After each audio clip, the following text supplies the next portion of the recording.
오늘도 야단만개를 찾아주신 분들께 감사드립니다. 구독과 좋아요, 알림 설정 꾹 부탁드려요. 그럼 재미난 야담을 이제부터 시작하겠습니다. 칠흑같이 어두운 밤, 웬 사내가 무언가를 둘러매고 산길을 오르고 있었습니다. 서라, 거기 서란 말이다. 당장 멈추지 못하겠느냐? 잡히기만 하면 아주 혼쭐을 내줄 것이야. 뒤에서 추적자들이 고함을 쳤습니다. 사내는 바삐걸음을 옮겨 따라오는 이들을 저만치 따돌렸지요. 그러던 사내는 얼른 어둠 속으로 몸을 숨겼습니다. 아니 이놈이 어딜 갔지? 땅으로 꺼졌나? 하늘로 솟았나? 도통 보이질 않는구나. 찾아라. 찾지 않으면 주인마님께 호되게 경을 치를 것이야. 추적자들이 지나가자 그제야 사내는 모습을 드러냈습니다. 등에는 무언가를 둘러매고 있었지요. 사내는 주변을 한번 두리번거리더니 바삐걸음을 옮겼습니다. 아이고 숨차. 그래도 다 왔으니 다행입니다. 드디어 산꼭대기였지요. 탁 트인 정상 너른 풀밭은 달빛을 받아 빛나고 있었습니다. 사내는 등에 업은 것을 이제야 내려놓았지요. 고생 많으셨지요. 이제 도착했으니 금방이에요. 커다란 천에 곱게 쌓인 것은 아무래도 예사 것이 아니었습니다. 그도 그럴 것이 사내가 내려놓은 것은 한 구의 시신이었지요. 어머니, 조금만 참아주십시오. 제가 얼른 명당으로 모셔다 드리겠습니다. 아니 이게 뭔 일이랍니까? 사내는 어머니의 시신을 업고 산을 오른 것입니다. 그것도 야밤에 추적자들에게 쫓기면서 올랐으니 대관절 이게 무슨 일일까요? 옛날 조선시대 강원도 산골마을에는 오복이라는 청년이 살았습니다. 오복이에게는 아버지 없이 홀어머니만 한 분 계셨는데요. 오복이는 이 어머니를 지극정성으로 모셨답니다. 형님, 이리 오셔서 어머니랑 죽 좀 드세요.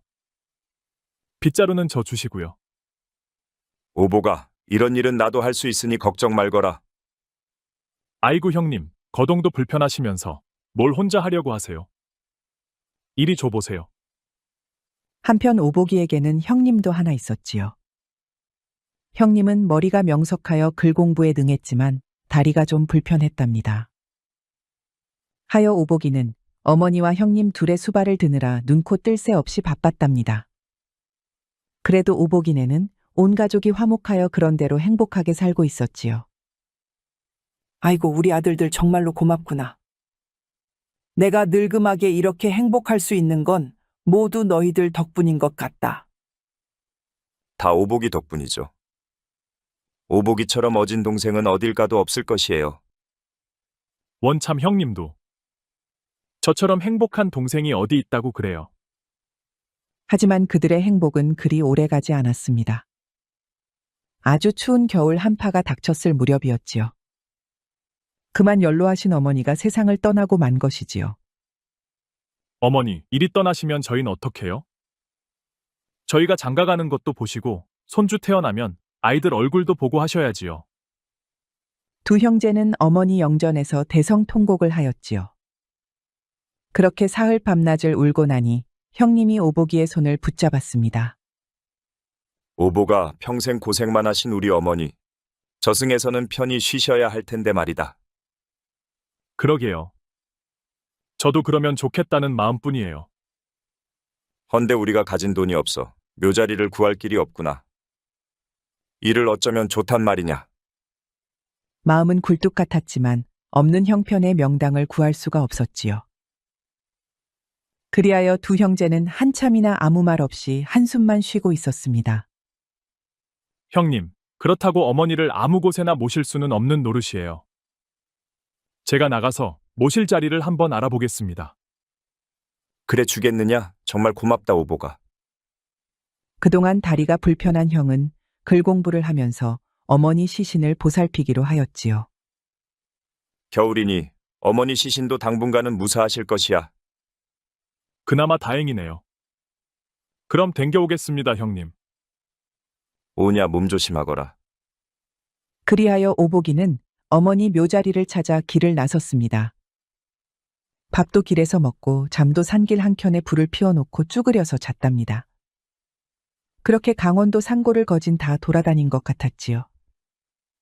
허나 남의 집 머슴살이만 해본 오복이가 명당 자리를 어찌 찾겠습니까? 어라? 여긴 사흘 전에 왔던 곳이 아니냐? 산이란 산을 모조리 훑던 오복이는 그만 깊은 산 속에서 길을 잃고 말았지요. 날이 어두워지는데 날씨는 자꾸만 쌀쌀해졌습니다. 하이고, 오늘도 풍찬 노수기로구나. 헌데 바람이 이리도 차니 잘못하다간 얼어 죽겠어. 날씨가 추워도 너무 추웠지요. 살을 에이는 바람이 부니 오복이는 노숙을 포기하고 하염없이 걸었답니다. 헌데 아무리 걸어도 도통길이 나오질 않는 것이었죠. 설상가상으로 해까지 져버려 난감해하고 있던 채 그는 우연히 희미하게 빛나는 불빛 하나를 발견했습니다. 오복이는 불빛이 보이는 곳을 향해 황급히 달려갔답니다. 계십니까? 지나가던 객이온데 날이 추우니 하룻밤만 신세를 지게 해주십시오. 그곳엔 자그마한 초막이 한 채가 있었습니다. 오복이가 안도의 한숨을 내쉬며 문을 두들겼지요. 한참 후에야 집안에서 여인의 목소리가 들려왔답니다. 이런 깊은 산속까지 찾아온 객이라니 참으로 수상하군요. 객께서 누군 줄 알고 함부로 집에 들이겠습니까? 이 집은 아녀자 혼자 사는 집이니 외간 남자는 썩 물러가시지요. 그 말에 오복이는 사색이 되었습니다. 날씨가 이리도 추운데 제가 가긴 어딜 가겠습니까? 얌전히 잠을 청할 터이니 부디 하룻밤만 좀 부탁드립니다. 좋습니다. 그렇다면 들어오시지요. 오복이의 간곡한 부탁에 여인도 마침내 마음을 돌렸지요. 여인에게 허락을 받은 오복이는 조심스레 방 안으로 들어갔습니다. 방 안에 들어서자 그곳엔 젊은 처녀가 촛불 앞에 앉아 서책을 넘기고 있었습니다. 그런데 불빛 사이로 보이는 그녀의 미모가 어찌나 아름다운지 오복이는 여인에게 인사하는 것도 잊은 채 그저 멍하니 여인을 바라보고 있었지요. 그런데 그때 여인이 입을 열었습니다. 길송께서는 여인이 책을 보는 것이 신기하신가 봅니다. 아이고, 그럴 리가 있겠습니까? 저는 글 읽는 분들은 누구를 막론하고 존경스럽기만 합니다. 오복이의 말에 처녀의 표정이 좀 누그러졌지요. 처녀는 부엌에서 뜨끈한 차를 떠와 오복이에게도 내밀었습니다. 아이고, 감사합니다. 이제야 좀 살 것 같습니다. 헌데 이 깊은 산속에는 어인일로 오셨습니까? 여기는 약초꾼 10만이나 다니는 그런 곳입니다. 사실 저희 어머니를 모실 명당을 찾는 중이었습니다.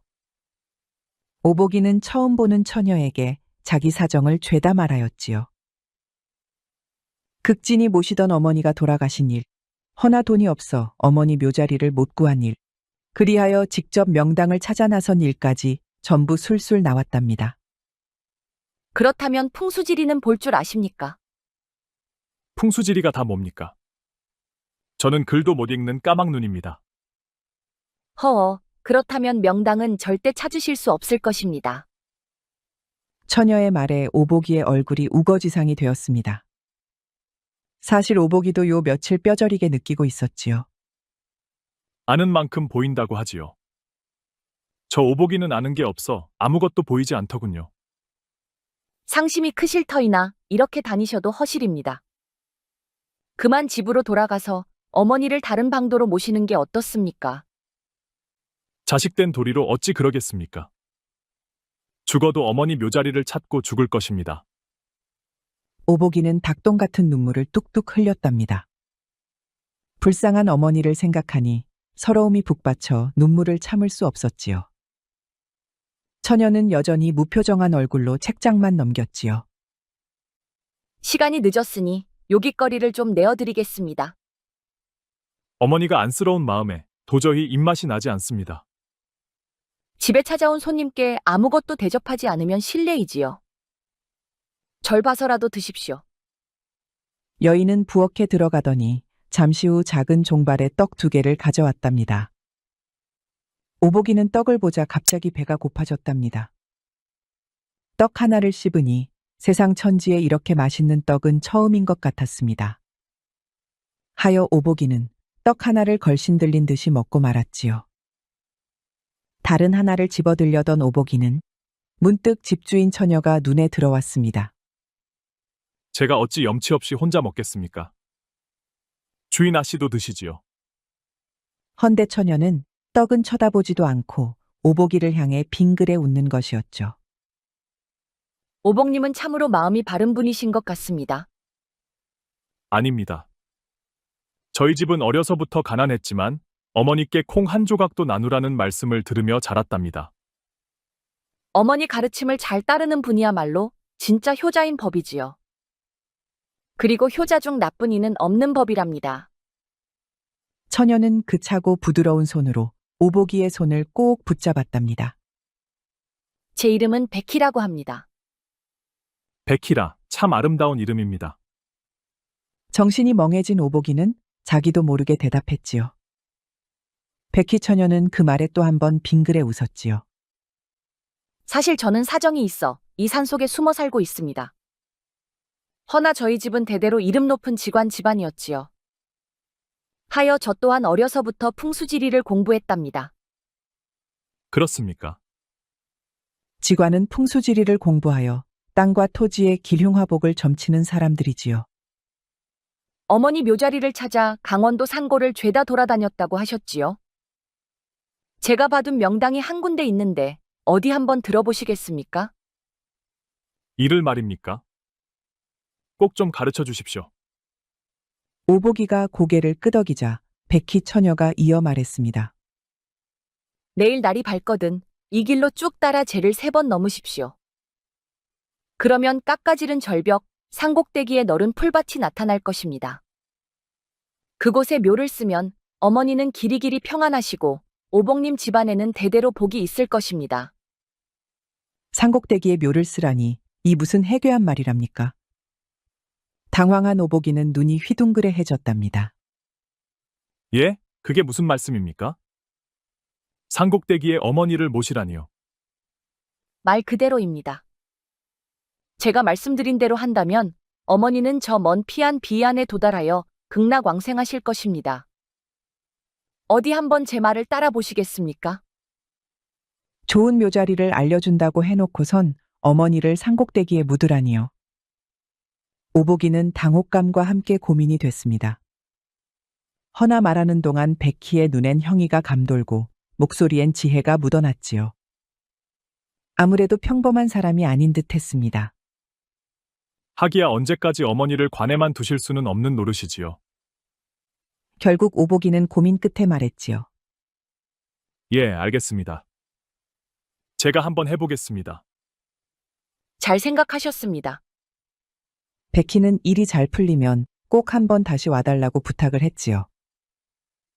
오복이는 단단히 약조를 하고는 다음날 아침 초막을 나섰습니다. 그렇게 문 밖에 나서려는데 갑자기 백희가 오복이를 붙잡았답니다. 어머니를 모시려고 하면 막아서는 이가 반드시 있을 것입니다.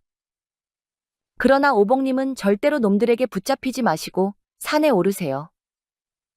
혹시라도 잡히면 크게 당할 것이니 제 말을 명심해야 합니다. 명심하겠습니다. 백희의 말은 참으로 믿기 어려운 것이었죠. 허나 오복이는 한 번 하기로 마음먹은 이상 더는 의심하지 않았습니다. 그러곤 집으로 달려갔지요. 마침 형님은 어머니 시신 옆에서 글 공부를 하고 있었답니다. 오보가 어머니 시신을 메고 대체 어딜 간단 말이냐? 형님, 절 좀 믿어주세요. 제가 직관에게 좋은 땅을 들었으니 거기에 어머니를 모시려고 합니다. 알겠다. 내 더는 묻지 않으마. 오복이의 성격을 아는 형님은 두말 않고 오복이를 배웅했습니다. 오복이는 지게에 시신을 얹고 험한 산길을 걸었지요.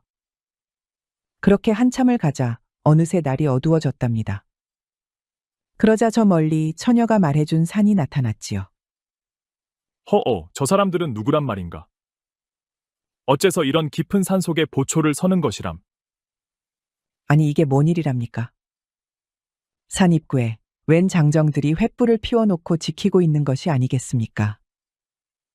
행사액을 보니 산적도 아니고 그렇다고 나라의 군사들도 아니었지요. 아마 높으신 분이 키우는 사병들 같았습니다. 꼼짝없이 발이 묶였구나. 저 앞을 어찌 지나간단 말이냐. 오복이는 발을 동동 굴렀습니다. 저들은 산에 오르는 사람은 누굴 막론하고 막아서고 있었으니까요. 허나처녀의 충고가 떠올랐지요. 여기서 멈출 수는 없었습니다. 하여 오복이는 산을 빙 돌아 거칠고 험한 오솔길로 산을 오르기 시작했답니다. 어머니, 조금만 참으십시오. 이 아들이 반드시 명당에 모셔드리겠습니다. 한참 만에야 꼭대기에 도착했지요. 산꼭대기는 너른 풀밭이었습니다. 해를 바라보는 방향으로 15걸음을 걸으라고 했겠다. 과연 그곳에는 커다란 하얀 바위가 있었습니다. 그 바위 아래를 파서 어머니를 묻으니 어느새 해가 뜨고 있었답니다. 봉분도 없이 묘를 만들어서 정말 죄송합니다, 어머니. 그래도 여긴 명당이니 편히 쉬실 수 있을 거예요. 그렇게 마지막 인사를 한 오복이는 밥비산을 내려갔지요. 어머니, 불효자를 용서하세요. 이곳이 만일 명당이 아니라면 제가 죽어서라도 어머니를 따라가 모시겠습니다. 그리고 눈물을 훔치며 급히 그곳을 벗어났지요. 그때 산 아래쪽에서 소란이 일더니 추적자들이 몰려오는 것이 아니겠습니까? 밤새도록 산을 뒤진 사내들은 화가 잔뜩 났는지 표정이 아주 험상궂었지요. 소라! 이 산이 이조판서 최대감 나리의 소유인 것을 알고도 침범한 것이냐? 몰랐건 알았건 넌 죽은 목숨이다. 최대감이라면 나는 새도 떨어뜨린다는 대단한 새도가였지요.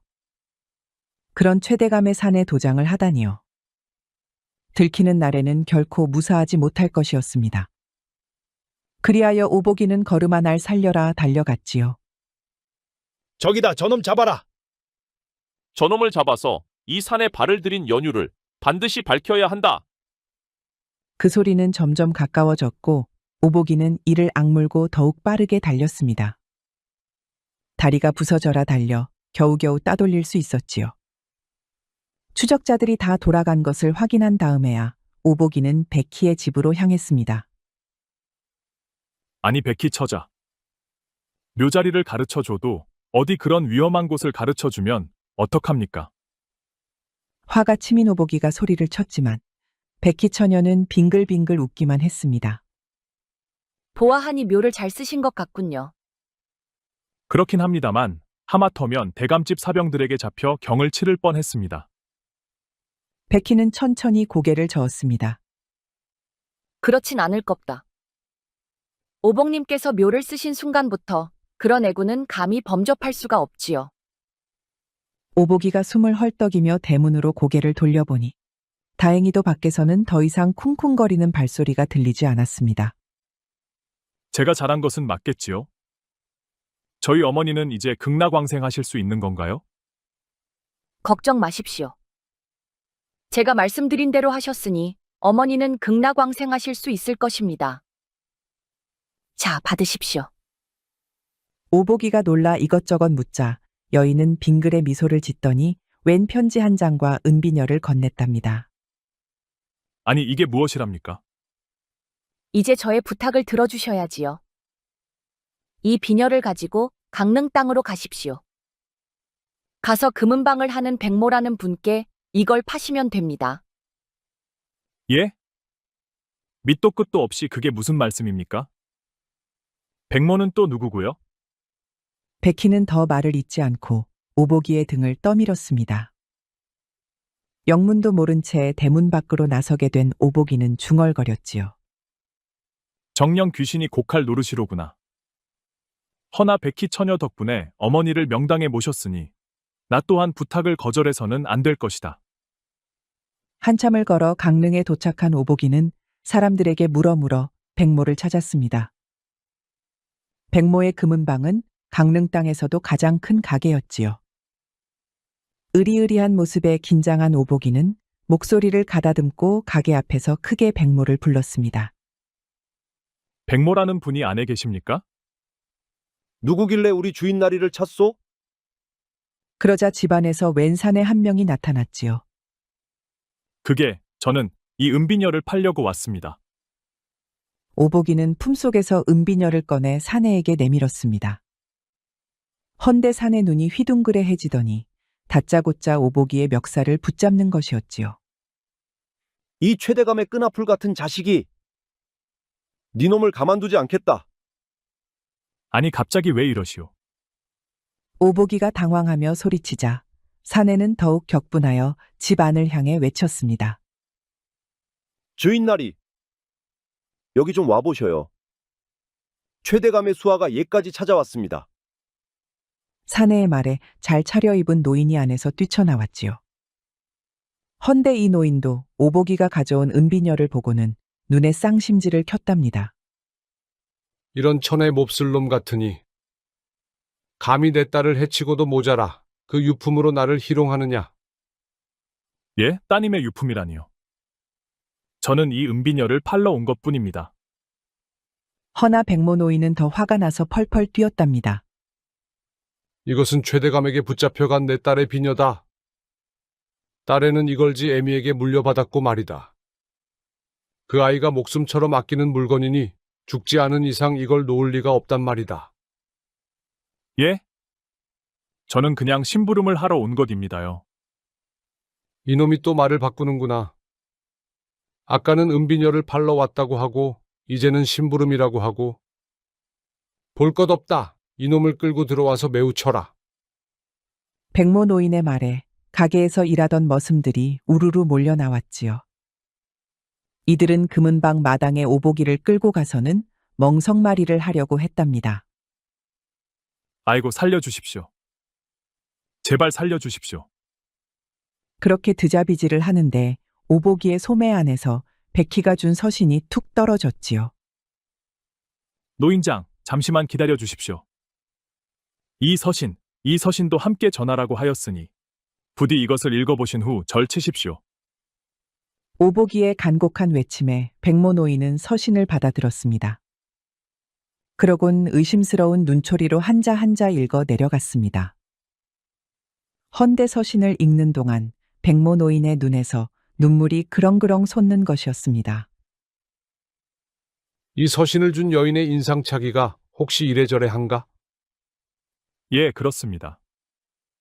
내 딸이 살아있구나. 여태까지 살아있었어. 노인은 놀랄 수밖에 없었습니다.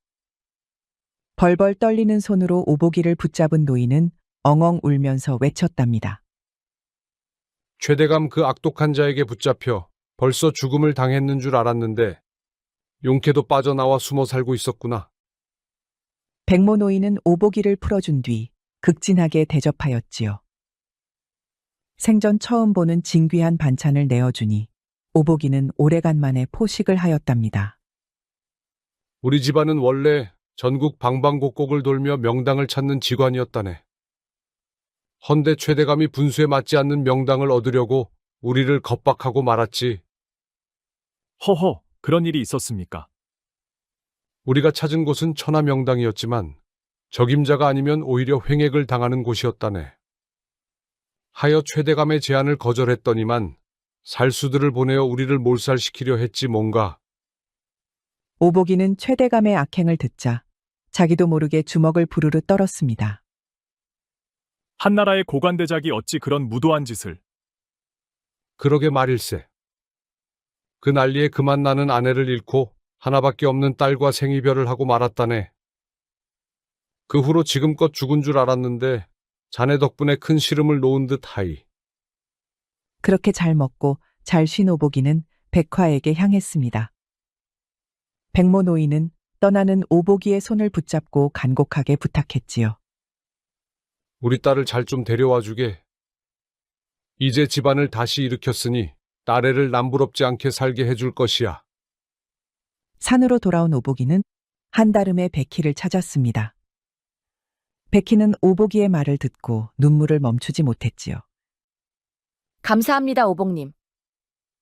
오복님께서 저를 찾아내신 것이 어쩌면 하늘이 내려준 인연인지도 모르겠습니다. 아니요. 나야말로 명당 자리를 가르쳐준 백희 낭자에게 고마울 따름입니다. 둘은 서로의 손을 맞잡고 이마를 맞댔습니다. 산을 오고 가는 동안 둘의 마음은 이제 깊어질 대로 깊어졌던 것입니다. 처음 배웠을 때는 몰랐지만 이제는 알 것 같습니다. 오복님이야말로 제 낭군이십니다. 나 또한 마음속에 있는 여인은 오직 백희 그대뿐이오. 오복이의 바른 마음씨와 신의를 다하는 태도가 백희의 마음을 움직였던 것이지요. 그렇게 둘은 초막에서 하나가 되었습니다. 별이 총총히 뜬 하늘을 보며 백희는 오복이의 품에서 말했지요. 낭군님. 낭군님의 어머님을 모신 명당은 참으로 귀하고도 기이한 곳입니다. 허허 그렇소? 아무에게나 명당이 되지 않는 곳이지요. 큰 시련을 맞이하고도 꺾이지 않는 사람에게만 자리를 허락하는 그런 곳입니다. 그러면서 하는 말이 조만간 오복이에게 큰 시련이 닥칠 것이라는 것이었습니다. 허나 오복이는 백희와 함께라면 두렵지 않았지요. 이튿날 두 사람은 백모 노인이 있는 강릉으로 향했습니다. 백희야, 이게 꿈이냐 생시냐? 네가 정말 내 딸이 맞느냐? 맞아요, 아버지. 제가 아버지의 하나뿐인 딸 백희입니다. 백희와 백모 노인은 10년 만에 뜨거운 부녀 상봉을 하였지요. 얼싸하는 두 사람의 눈에서는 눈물이 쉬지 않고 흘렀답니다. 이제 다시는 헤어지지 말자꾸나. 그날 밤 셋은 조촐하게 잔치를 벌였답니다. 초대받은 손님이 아무도 없는 백희와 백모 노인 그리고 오복이만 참석한 자리였지요. 아버님, 이분은 제 낭군님이 되실 오복님입니다. 그래, 지난번에 보았다. 참으로 올바른 사내더구나. 네, 그리고 최대감이 노리던 명당에 저희 낭군님 어머니의 묘를 만들었습니다. 백희의 말에 백모 노인의 눈썹이 꿈틀거렸습니다. 그 산은 원래 우리 가문의 것이었다. 최대감이 강제로 빼앗았으나 결코 명당의 위치는 알지 못했었지. 네, 그렇습니다. 잘했다, 백희야. 허나 명당의 묘자리가 들어섰으니 마침내 산이 용트림을 하겠구나. 오복이는 두 부녀의 대화가 무슨 뜻인지 도통 이해가 되지 않았지요. 하여 눈만 꿈뻑거리면서 듣고 있는데 갑자기 백희가 손을 붙잡는 것이었습니다. 조만간 큰 시련이 낭군님을 덮칠 것입니다. 허나 이것은 다 운명이니 결코 겁먹거나 흔들려서는 안 될 것입니다. 알겠소. 그리하리다. 시원시원해서 좋구나. 그나저나 그렇다면 우리도 준비를 해야겠구나. 그러면서 백모 노인이 허허 웃는 것이었죠. 헌데 그런 백모 노인을 바라보던 백희가 갑자기 구슬 같은 눈물을 뚝뚝 흘리는 것이었습니다. 울지 말거라. 우리가 최대감을 벌하기로 마음먹었으니 앞으로 벌어질 일은 다 필연이라 생각하거라. 장인어른, 도대체 무슨 말씀이온지 저는? 그래, 자네는 좀 당황스럽겠구먼. 걱정 말게. 걱정하지 말고 우리 백희랑 잘 지내주면 된다네. 백모 노인이 가자 별채에는 오복이와 백희만 남았지요. 낭군님께서는 궁금한 것이 많으시겠지요. 허나 섣불리 발설했다간 오히려 앞날을 그르칠 수 있으니 말씀드리지 못하는 것을 용서해 주시어요. 알겠소. 그럼 더는 묻지 않으리다. 그렇게 둘은 강릉에서 새살림을 차렸지요. 갑부 집안 사위가 되었으니 참으로 호강할 일이었죠. 허나 오복이는 겸손하게 자기가 할 수 있는 일을 다 했답니다. 또한 홀로 남은 형님께도 넉넉하게 양식과 재산을 보냈지요. 형님 공부에 조금이나마 보탬이 되면 좋으련만. 그렇게 한 해가 지난 어느 날이었습니다. 아주 이른 아침이었지요. 아침 안개가 다 가시지도 않았는데 누군가가 문을 쾅쾅 두들기는 것이었습니다. 이리 오너라. 어서 나오란 말이다. 누구길래 아침 대바람부터 이리 시끄러운 게요? 어찌나 시끄러운지 집안 사람들이 모두 잠에서 깨고 말았지요. 문을 열자 아니 글쎄 창칼로 무장한 칼잡이들이 우르르 쏟아져 들어오는 것이 아니겠습니까? 최대감이 보낸 살수들이었지요. 여기 백모와 그 여식 백희가 산다는 것을 다 알고 왔다. 그러니 도망칠 생각은 꿈에도 하질 말거라. 백방으로 둘을 찾던 최대감이 마침내 냄새를 맡았던 것입니다. 살수들은 백모 노인과 백희를 포박하고는 오복이도 꽁꽁 묶어 붙잡았지요. 그리고는 전 재산을 빼앗고 집에는 불을 싸질렀답니다. 감 나가는 것은 다 싫었습니다. 잘했다. 흥, 최판서 나리의 화를 샀으니 니들은 죽은 목숨이다. 살수들에게 붙잡힌 세 사람은 꼼짝없이 최판서 앞에 끌려가고 말았지요. 욕심 사나운 최판서는 명당을 얻지 못해 안달이었습니다. 날 능멸한 직관 부녀가 마침내 내 손에 들어와구나. 이놈들 각오는 되었느냐? 대감, 명당은 하늘이 내린 것이오. 욕심에 눈이 어두워 화를 자초하지 마시오. 듣기 싫다. 어디서 감히 훈계질이냐? 니놈들은 질문에 답하기에 앞서 뜨거운 맛을 좀 봐야겠구나. 최대감이 호령하자 백모 노인과 백희는 의자에 묶여 줄이틀기를 당하고 말았지요. 비명소리가 하늘을 찌르니 듣고 있던 오복이는 피눈물을 흘렸습니다. 대감나리, 어찌 이렇게 모질게 구십니까? 그깟 명당이 뭐라고 사람을 이리도 괴롭히는 게요. 무지렁이라 그런지 아무것도 모르는구나. 이놈아, 나라님 앞날까지 좌지우지하는 것이 명당이다. 화를 바락바락 내던 최대감은 오복이를 멍석에 말아 매우 쳤답니다. 아주 개맞듯이 맞은 오복이는 머리부터 발끝까지 아프지 않은 곳이 없었지요. 그만두시오, 최판서 대감. 이 청년은 비록 내 사위이나 명당에 관해서는 아무것도 모른다오. 분명 니놈들이 명당을 숨긴 것이 뻔한데 내가 속을 줄 아느냐? 여봐라, 저 노인네 입에서 바른 말이 나올 때까지 매우 쳐라. 그렇게 사흘 밤낮 동안 온갖 고초를 겪은 백모 노인은 그만 불귀의 객이 되고 말았지요. 아버지, 정신 차리세요, 아버지. 흥, 니녀는 바른 말을 하는 것이 좋을 것이다. 지금이라도 명당의 위치를 토설하면 너희 연놈의 목숨만은 살려주도록 하마. 그렇게 백희마저 겁박하는 것이었죠. 허나 백희는 요지부동이었습니다. 그러자 최대감은 오복이에게 화살을 돌렸답니다.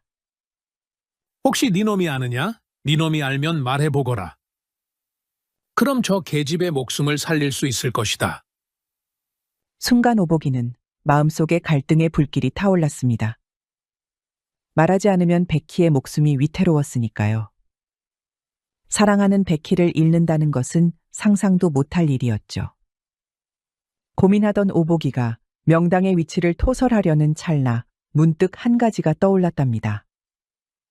대감, 혹시라도 명당에 다른 무덤이 있으면 어찌할 것이오? 내 명당의 다른 집안 묘를 그냥 두고 볼 줄 아느냐? 모조리 파서 없애버릴 것이다. 그 말에 오복이의 정신이 번쩍 들었습니다. 평생 고생만 하다가 돌아가신 어머니가 돌아가신 다음에도 고초를 겪게 할 수는 없는 노릇이었지요. 하여 오복이는 이를 악물었답니다. 그런 간악한 자에게 명당을 어찌 토설하겠습니까? 저는 입이 찢어져도 말할 수 없으니 그리 아시지요. 그 말에 최대감의 분노가 폭발하고 말았지요. 오냐, 그럼 그 잘난 주둥이를 아예 찢어주도록 하마. 하여 최대감은 휘하의 힘센 역사들을 시켜 강제로 오복이의 입을 벌리게 하였답니다. 지금이라도 말할 생각 없느냐?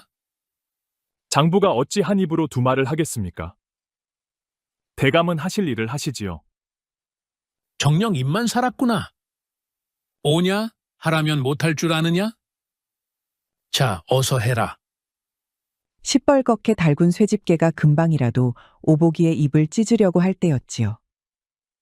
갑자기 천둥치는 소리와 함께 대문이 활짝 열리는 것이 아니겠습니까? 이제 보니 장정들이 나무 기둥으로 대문을 쳐서 부셔버린 것이었습니다.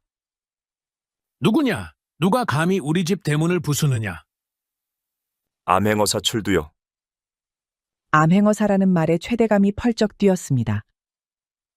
헌데 그러면 뭐 합니까? 산천초목도 두려워한다는 어사가 왔으니 최대감도 별 수 없었지요.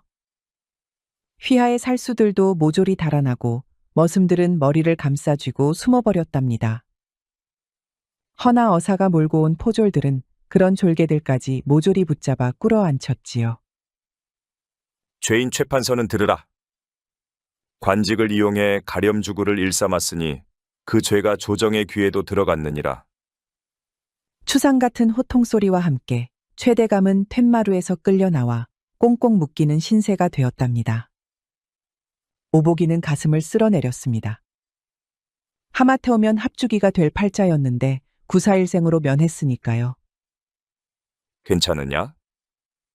아이고 감사합니다요, 어사나리. 응? 아니 형님이 아니십니까? 이게 뭔 일이랍니까? 최대감을 때려잡은 어사는 다리가 불편한 형님이었지요. 그간 오복이의 원조로 걱정 없이 공부에만 몰두한 형님은 마침내 과거에 장원급제를 했던 것입니다. 기이한 일이구나. 어사가 되어 처음으로 받은 임무가 널 구하는 일이 될 줄이야. 그러게 말입니다. 신통하기 짝이 없는 일입니다. 오복이는 풀려난 백희와도 눈물의 재회를 하였지요. 둘은 만신창이가 되었지만 그나마 목숨은 건졌으니 다행이었습니다. 명당의 운수 그대로입니다. 명당의 운수라니? 그 명당은 올바른 사람에겐 복이 내리나 악한 자는 화를 면치 못하는 그런 자리였습니다. 헌대오복님께서 명당을 취하였으니 그 뜻대로 되었던 것이지요. 참으로 신통한 일이 아닐 수 없었지요. 어쨌거나 오복이는 복을 얻었고 최대감은 화를 면치 못했으니까요.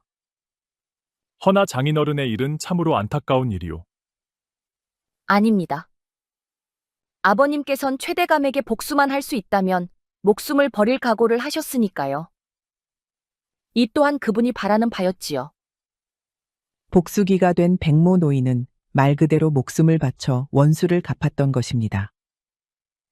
이제 양민을 둘이나 살해한 최대감은 삭탈관직은 물론 극형을 면치 못할 것이었죠.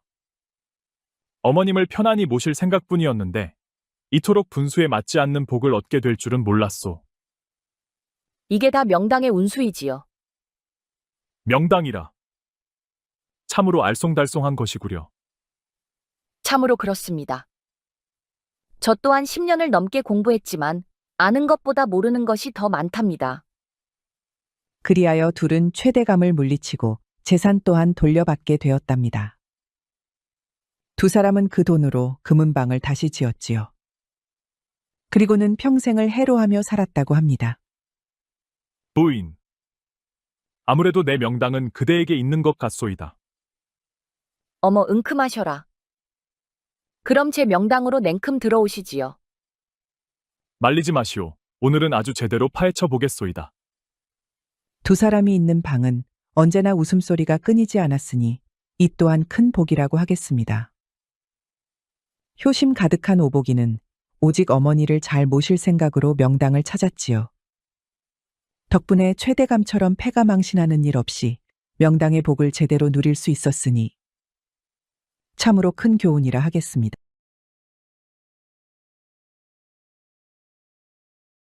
왔는가 성큼이?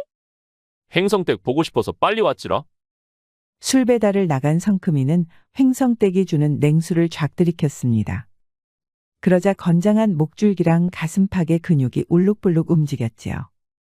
지켜보던 횡성댁은 뭐가 좋은지 자꾸만 눈웃음을 쳤답니다.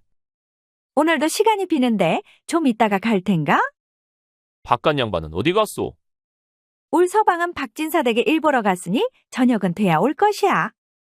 그러면서 횡성댁은 성큼이의 소매를 잡았습니다. 성큼이도 손을 빼지는 않았지요. 배시시 웃은 횡성댁은 성큼이와 부엌으로 들어갔답니다. 얼마 지나지 않아 둘이서 즐겁게 히덕거리는 소리가 들렸지요. 오늘이야말로 자네 힘을 제대로 보여주게. 여부가 있겠소? 그럼 어디 가봅시다. 달아오른 횡성댁은 훌러덩 치마를 들었답니다. 성큼이는 콧김을 뿜으며 달려들었지요.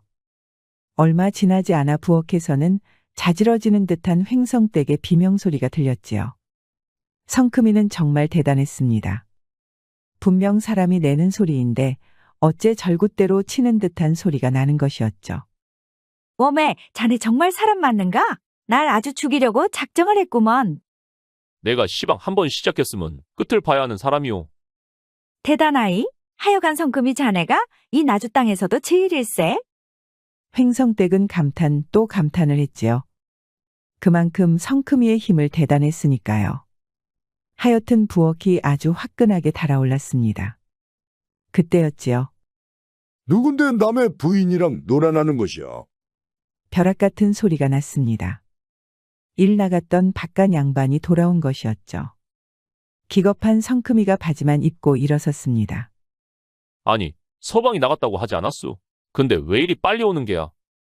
낸들 아는가? 지도 발이 달렸으니 오고 싶으면 빨리 올 수도 있는 노릇이지. 퍽이나 맞는 말씀이오. 덕분에 얻어맞게 생겼수다. 성크미는 횡성댁이 놔둔 저고리를 머리에 쓰고는 쏜살같이 달아났습니다. 그 뒤를 바깥 양반이 눈이 벌게져서 뒤따라왔지요. 한 손에 몽둥이를 든 모양새가 잡히면 아주 요절을 낼 기세였습니다. 거기 서라 이놈아. 어디 얼굴 좀 보자. 너라면 보여주겠는가? 일 없으니 싸게 포기하거라. 뒤에서 바깥 양반이 고래고래 소리를 질렀지만 성크미는 불이 나게 뛰었습니다. 그렇게 골목길을 요리조리 빠져나서는 장터의 분비는 인파 속으로 뛰어들었지요. 이놈이 도대체 어디로 튄 거야? 에잉! 아무리 찾아도 이 바람둥이는 콧배기도 보이지 않았습니다. 결국 바깥 양반은 이를 갈면서 돌아가야 했답니다. 어이구, 10년을 감수했구나. 오늘 아주 경을 치를 뻔했어. 담벼락에 기댄 채 고개를 숙이고 있던 성크미는 그제야 한숨을 내쉬었습니다. 나도 참 얼간이요. 따라가지 않겠다고 마음먹고 또 여인의 뒤를 쫓았구만. 성크미는 혀를 끌끌 차며 돌아갔지요. 자, 바로 이곳 전라도 나주장터에는 날품을 팔아먹고 사는 성크미란 청년이 살았습니다. 이 성크미는 부지런한 데다 일도 걱실걱실히 잘해 장터 사람 모두가 좋아했지요. 헌데 사실 한 가지 문제가 있었는데 그건 여인을 밝혀도 너무 밝힌다는 것이었습니다. 돌아왔습니다요. 십장어른. 성큼아, 왔느냐? 그럼 항아리 가게 김씨 영감에게 가보거라. 알겠습니다요. 십장어른. 오냐? 이번엔 딴 데 눈 돌리지 말고 항아리만 옮겨야 한다. 성크미 성격을 잘 아는 십장은 신신당부를 했습니다. 하여 성크미는 수레를 끌고 김씨 영감의 가게로 향했지요. 헌데 김씨는 어디 갔는지 안 보이고 부인인 통영댁만 보였습니다. 부르셨습니까? 성큼이 왔나? 그렇지 않아도 언제 오나 기다렸다네. 자, 날 따라오시게. 성크미는 고흥댁의 뒤를 따랐지요. 헌데 앞장선 고흥댁의 치마가 어째 오늘따라 달라붙는 것이었죠. 그 바람에 엉덩이가 왔다 갔다 아주 기가 막히게 흔들리는 것이었습니다. 성크미는 침을 꿀꺽 삼켰지요. 자, 그럼 일 시작하기 전에 우리끼리 회포 좀 푸세나. 회포를 풀다뇨? 요 며칠 전에도 봤잖습니까? 원시치미는 나주장터 제일에 호석하니 바로 성큼이 자네인 걸 내 모를 줄 아나? 그러면서 앙큼하게 웃는 것이었죠. 고흥댁은 슬쩍 성크미에게 다가와 옷고름을 살살 풀어제꼈답니다.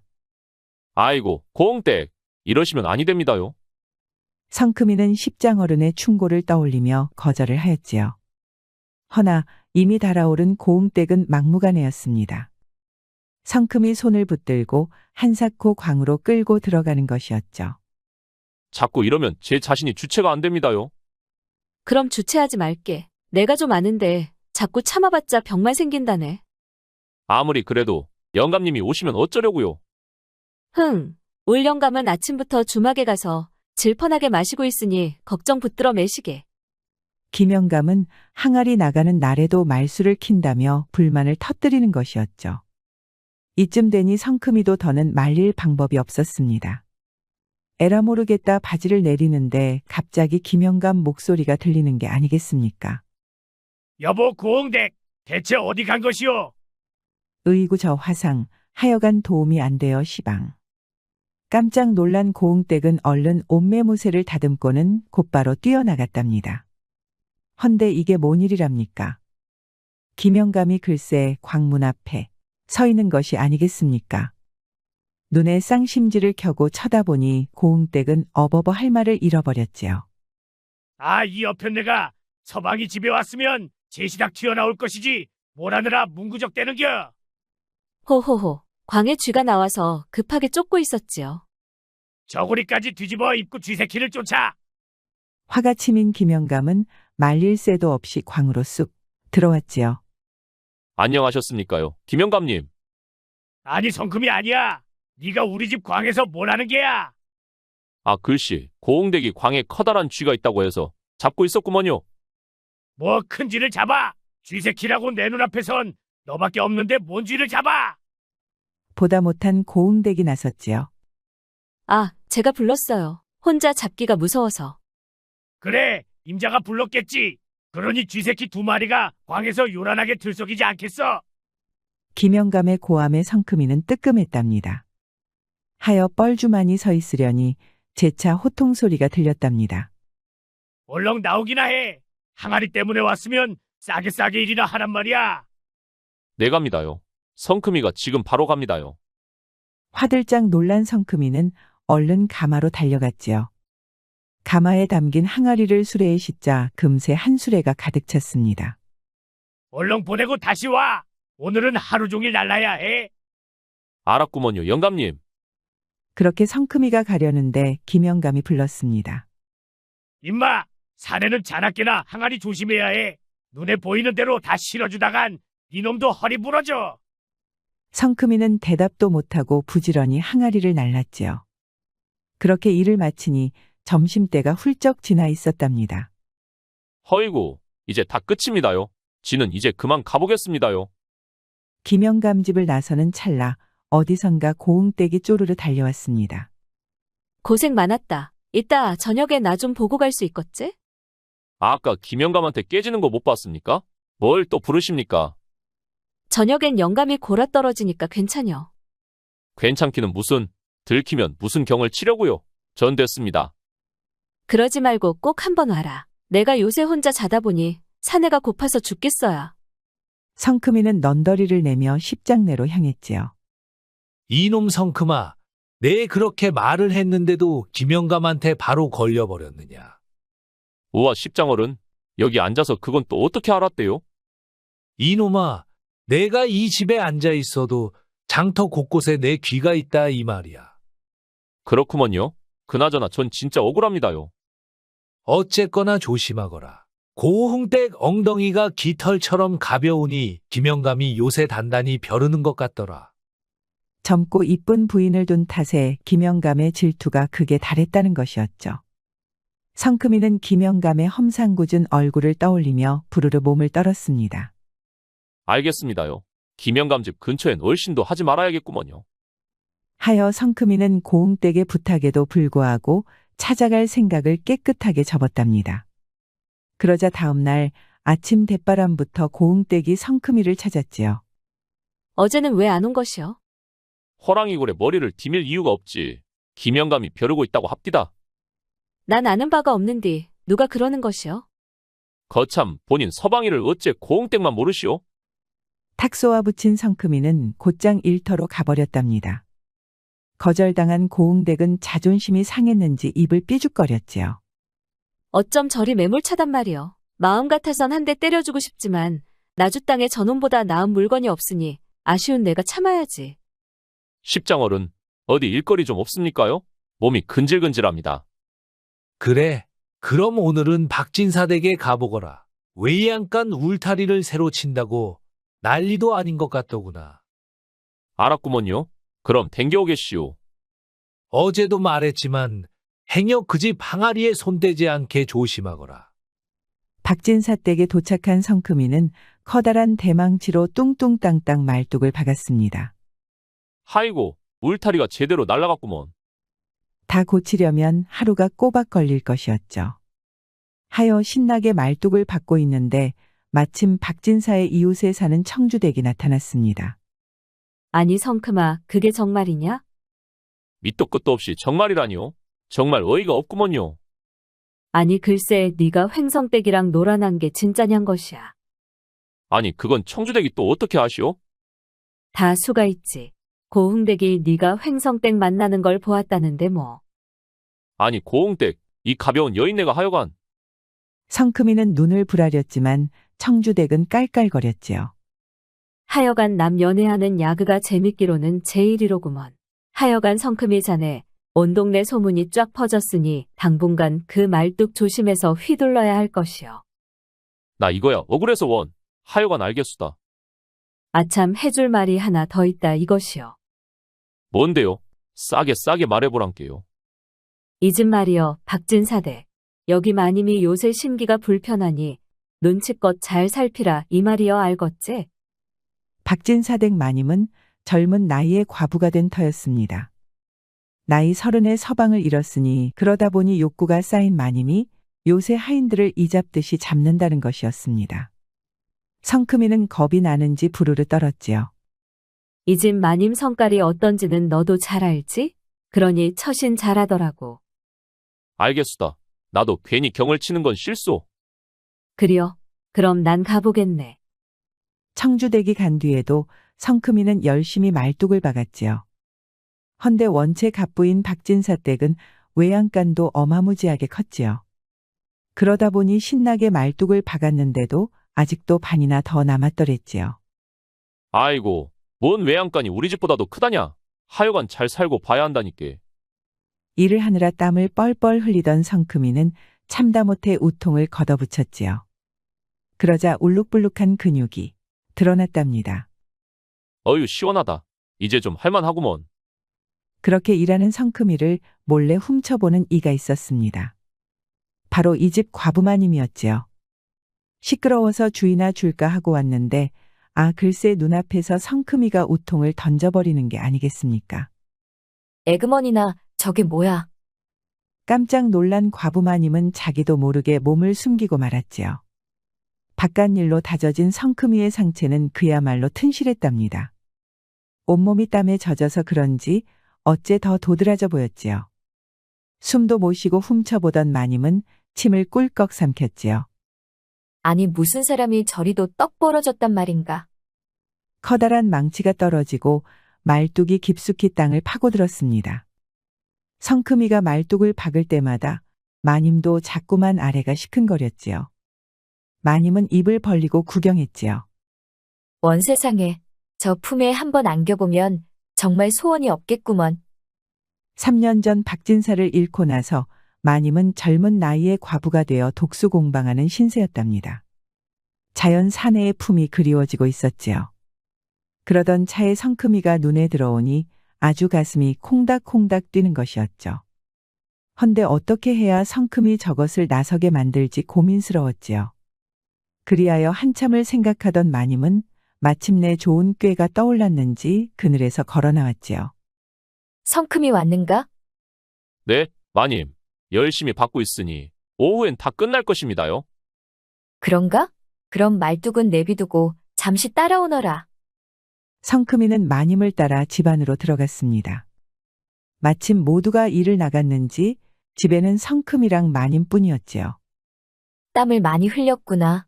일단 가서 좀 씻고 오너라. 알겠습니다요, 마님. 성큼이는 뒤뜰 우물가에서 푸샤푸샤 등목을 했지요. 시원한 우물물을 뒤집었으니 이제야 좀 개운했답니다. 다 씻었느냐?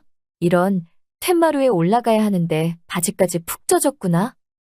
송구합니다요, 마님. 안방 마님은 물에 젖은 성큼이의 바지를 바라보며 눈살을 찌푸렸지요. 그 바람에 성큼이는 겁이 덜컥 났습니다. 마님 성질을 보아하니 금방이라도 호통을 칠 것 같았으니까요.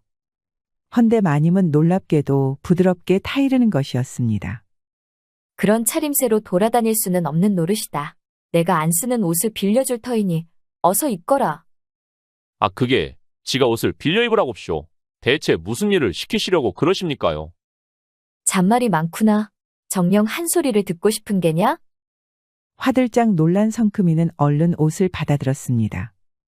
그러자 마님은 성큼이를 안방으로 들였답니다. 방으로 들어가서 입거라. 아니면 네 아래를 보여주고 싶은 게냐? 아닙니다요. 어서 갈아입겠습니다요. 얼떨결에 안방에 들어간 성큼이는 얼른 바지를 풀었지요. 혹시라도 질질 끌었다간 진짜로 마님에게 혼날 수도 있었으니까요. 그리하여 마님이 새로 내준 바지를 입으려는데 갑자기 장지문이 열리는 것이었습니다. 아이고 놀래라. 마님 무슨 일이십니까요? 무슨 일은 무슨 일이냐? 내 방에 내가 들어가겠다는데. 마님은 천연덕슬의 방 안으로 들어온 것이었죠. 덕분에 성큼이는 바지를 든 채 이러지도 저러지도 못했답니다. 다리 사이로 바람만 술술 지나가니 뻘쭘하기가 이를 데 없었지요. 아, 지금은 제가 너무 부끄럽습니다요. 지금 여인네 앞이라고 부끄러움을 느끼느냐? 듣자하니 네가 나주 제일의 인기남이라던데? 아이고 마님, 무슨 말씀을 그리 하신대요. 지가 뭐가 잘났다고 인기가 있겠습니까요? 마님의 말에 성큼이는 이러지도 저러지도 못했습니다. 바지를 들고 발을 동동 아주 답답할 노릇이었지요. 헌데 마님은 지금 상황이 재밌는지 어째 눈꼬리가 실룩실룩 움직이는 것이었지요. 내가 듣기로는 이나주에서 네 물건이 제일이라는데 정령사실이냐? 아이고 마님, 별소리를 다 하십니다. 그저 떠도는 소문입니다요. 그럼 어디 한번 보여보거라. 사실인지 아닌지는 확인하면 될 일이니. 마님의 목소리가 어째 부드럽고 은근해졌답니다. 슬며시 마님 쪽을 바라보니 눈이 꼭 여우처럼 반짝반짝했지요.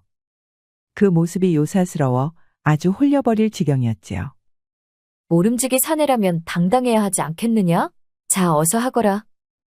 마님의 말에 성큼이도 더 참을 수가 없었습니다. 십장어른이 해준 충고도 이젠 기억이 나지 않았지요. 심장이 두방망이 치던 성큼이는 마침내 마님에게 덤벼들었지요.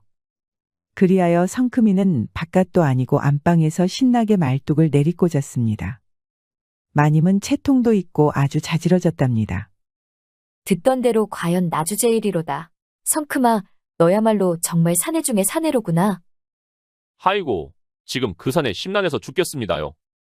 또다시 이성을 잃었던 성큼이는 다 끝난 뒤에야 후회막급이었지요. 이젠 하다하다 마님한테까지 손을 뻗쳤으니 뒷감당을 어찌해야 합니까?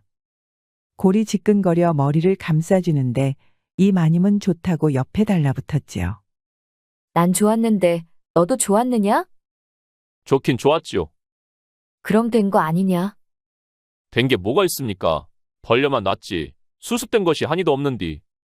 성큼이가 불안해하자 마님은 자상하게 무릎베개를 해줬답니다.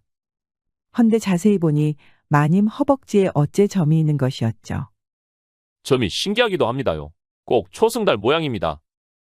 어릴 때부터 있던 점이니라. 신기합니다요, 정말. 바깥은 어느새 밤이 되었지요.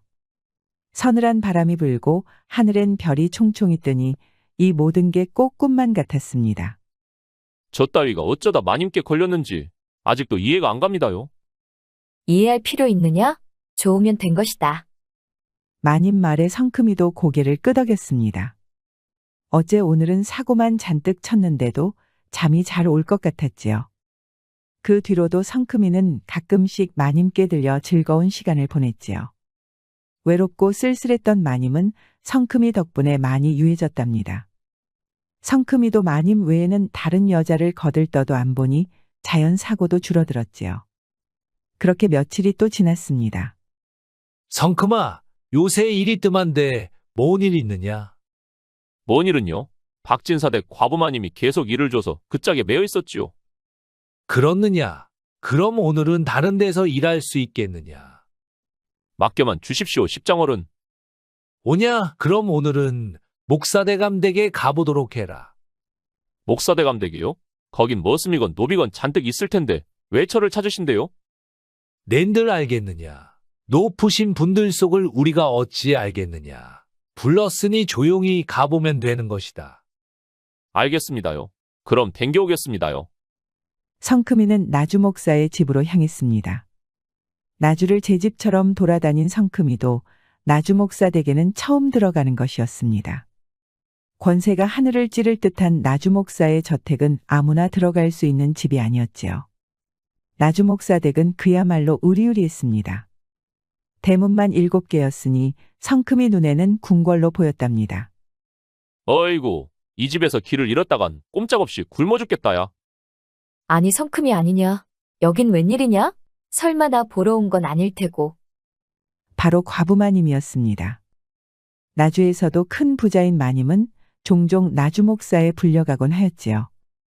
헌데 오늘 마침 성큼이와 마주치게 되었던 것입니다. 마님이 오신지 제가 어떻게 알았겠습니까요?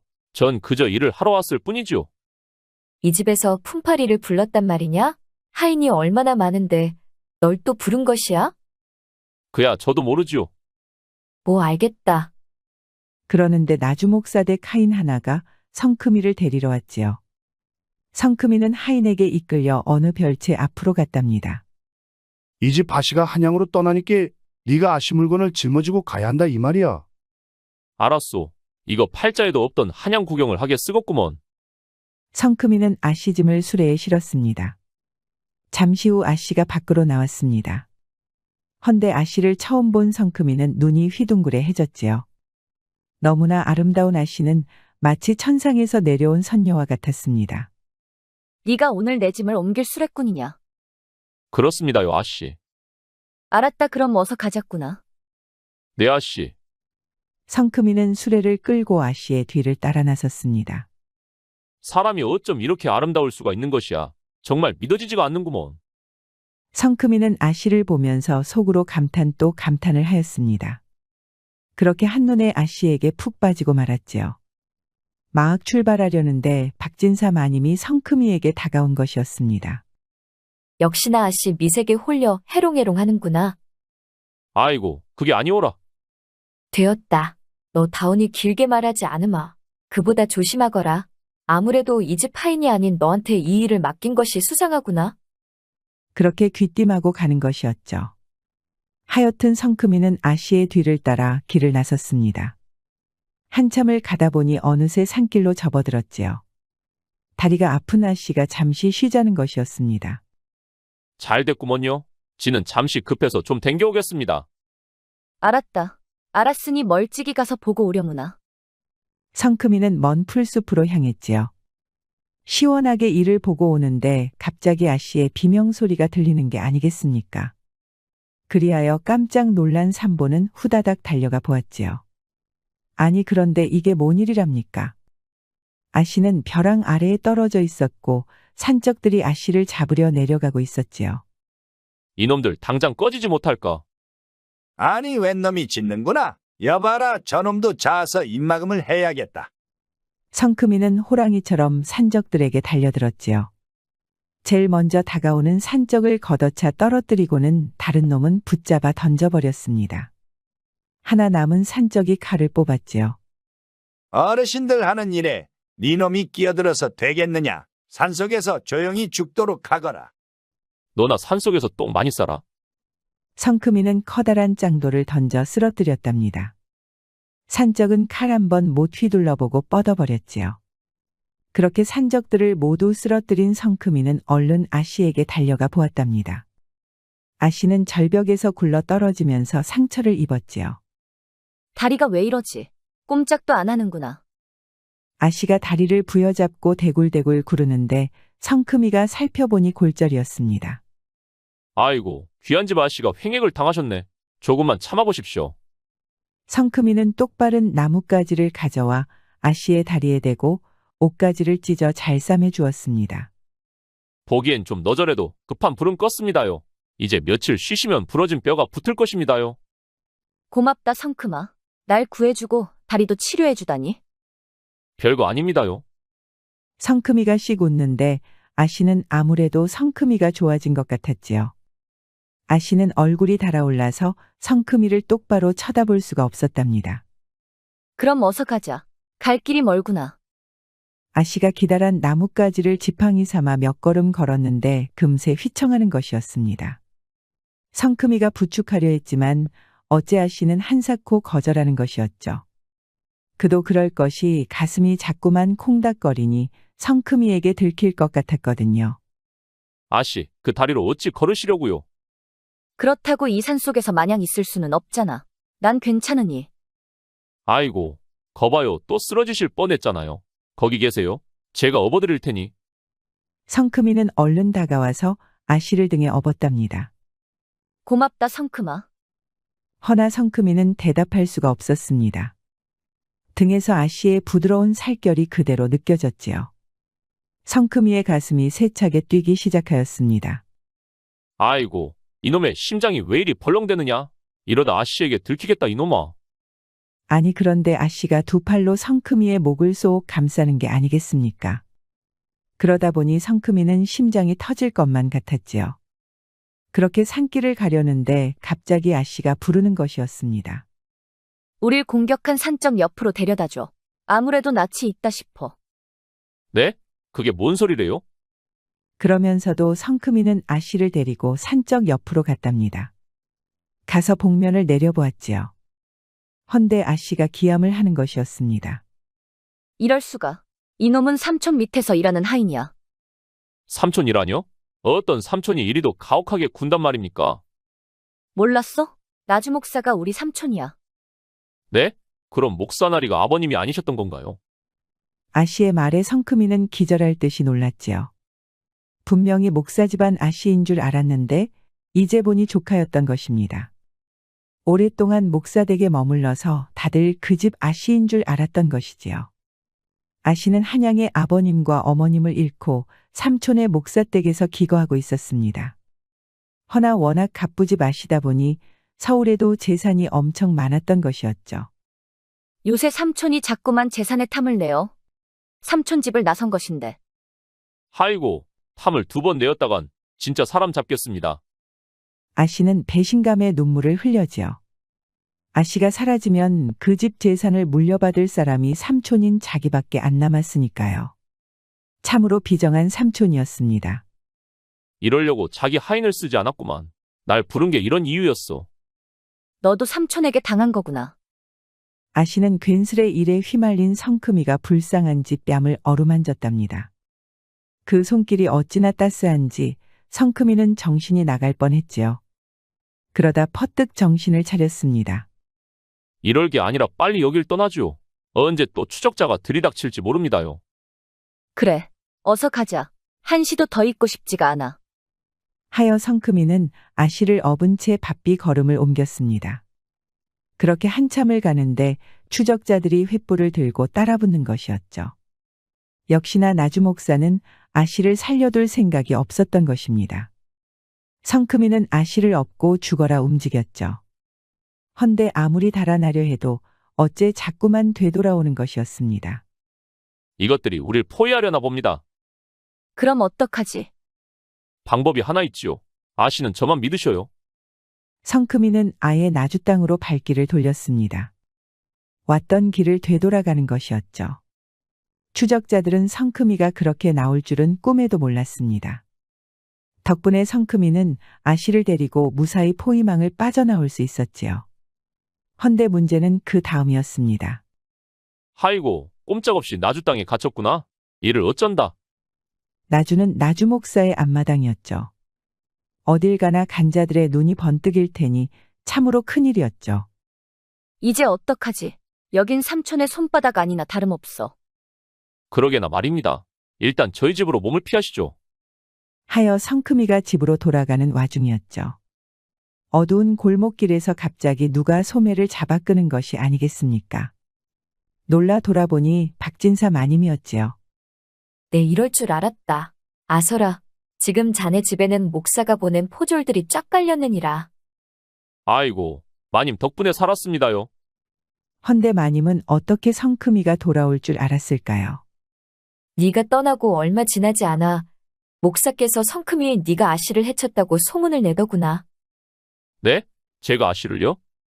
그래, 하여 널 잡아 목을 베겠다며 사방팔방에 포졸을 풀었느니라. 그 행동이 뭔가 이상해서 성큼이를 도우려 기다렸다는 것이었죠. 하여간 니놈은 여인네라면 한없이 약해지니 네가 아씨를 해쳤다는 생각이 들지가 않더구나. 아이고, 어째 마님이 저보다 저를 잘 아시는 것 같습니다. 하여 성큼이와 아씨는 마님이 준비한 작은 기와집으로 몸을 피했지요. 마님이 사실 성큼이를 주려고 준비한 집이었답니다. 이렇게 쓰일 줄은 나도 몰랐다. 목숨을 구해주셔서 감사합니다요, 마님. 성큼이는 새삼 마님이 자기를 얼마나 아끼는지 확 와닿았지요. 맨날 새로운 여인네에게 혹하는 자기를 마님은 변함없이 좋아해주고 있었던 것입니다. 그나저나 이젠 어떻게 하지요? 여기서 평생 죽치고 있을 순 없지 않습니까? 하여 셋은 머리를 맞대고 고민했답니다. 헌데 답은 의외로 쉽게 풀렸지요. 분명 삼촌 집에 우리 집 재산을 빼앗으려 한 증자가 남아 있을 거야. 땅 문서, 집 문서를 위조한 서류가 있어야 내가 죽고 나서 고스란히 물려받을 수 있지 않겠어? 아씨의 말에 성큼이는 무릎을 탁 쳤지요. 그걸 가져오면 누가 아씨를 죽이려 사주했는지 명확해질 터였습니다. 지금 바로 댕겨오겠습니다요. 잘만 하면 증자를 남김없이 빼올 수 있겠네요. 하여 성큼이는 곧바로 목사 집으로 향했습니다. 목사도 성큼이가 차마 자기 집으로 숨어들 것이라곤 꿈에도 생각 못했지요. 덕분에 성큼이는 쉽사리 목사댁 담을 넘었답니다. 가만히 있자. 이놈의 증자가 어디에 숨겨졌을라나. 마침 사랑채에서 목사가 빠져나왔지요. 안으로 쏠랑 들어간 성큼이는 방을 샅샅이 뒤졌습니다. 헌데 아무 곳에서도 증자가 없었지요. 이상하게 생긴 성큼이가 한번 병풍 뒤로 가보았지요. 아니나 다를까 뒤편 벽에 작은 금고가 숨겨진 것이 아니겠습니까? 옳거니 이것이로구나. 성큼이는 금고째로 들고 담을 넘었습니다. 힘하면 성큼이었지요. 아씨, 마님, 금고를 가져왔습니다요. 거처로 금고를 들고 온 성큼이는 대망치로 금고를 깨부쉈답니다. 역시 안에 증자가 있었지요. 이후로는 일사천리였답니다. 증자를 한양으로 가져가니 조정에선 난리가 났답니다. 그야 지방의 큰 수령인 나주 목사가 조카의 재산을 노리고 이를 꾸몄다니 이게 보통 일입니까? 암행어사가 내려와 목사를 잡아가니 그제야 아씨도 성큼이도 한숨 돌린 것이었습니다. 정말 고맙다, 성큼아. 네 덕에 난 목숨도 구하고 재산도 지켰어. 에이, 그게 뭐 대단한 일이라고요. 하여간 잘 되었습니다. 아씨는 눈물로 고맙다고 했지요. 그리고는 함께 한양으로 가자는 것이었습니다. 한양에는 삼촌네보다 더 큰 집이 있어. 거기서 나랑 사는 게 어때? 아리따운 아씨의 말에 성큼이는 혹했습니다. 도대체 성큼이가 언제 그런 호사를 누려보겠습니까? 하여 대답을 하려는 찰나 어째 과부마님이 눈에 들어왔지요. 마님은 울먹울먹 금세라도 눈물을 쏟을 것 같았지요. 어째 성큼이가 떠날 수도 있다는 말에 무척이나 상심한 눈이었지요. 그 모습을 보니 성큼이는 가슴이 미어지는 것 같았습니다. 사실 성큼이를 가장 아끼고 또 도와준 것이 과부마님이었으니까요. 하여 성큼이는 눈을 질끈 감았습니다. 아씨, 저 같은 천한 사내를 어찌 옆에 두려고 하십니까? 그건 아니 될 말입니다. 우리만 좋으면 되는데 왜 그런 걸 신경 써? 아닙니다요. 아씨는 꼭 훌륭한 분을 만나야 합니다요. 저 같은 놈은 이 나주 땅에서 품을 파는 게 딱 어울립니다요. 그렇게 성큼이가 한사코 거절을 하니 아씨도 더는 마음을 돌릴 수가 없었지요. 그리하여 성큼이와 아씨는 쓸쓸히 이별을 하였답니다. 아씨는 혹 생각이 바뀌면 언제든 한양으로 오라고 하였지요. 그리고는 이번엔 가마를 타고 한양으로 떠났습니다. 성큼이는 떠나는 아씨의 가마를 한참이나 바라보았지요. 따라가지 그랬느냐? 그러면 너도 팔자를 제대로 고쳤을 텐데. 지 팔자가 또 어때서요? 옆에 마님도 있고 다른 부인네들도 있는 팔자인데요, 뭐. 그 말에 과부마님은 웃음을 터뜨렸습니다. 어째서 성큼이가 나주 땅에 남았는지 알 것 같았으니까요. 하여 마님은 성큼이 품에 와락 안겼답니다. 그래, 성큼아. 너한테는 이 나주 땅이 제일 맞는 것 같다. 아니지요.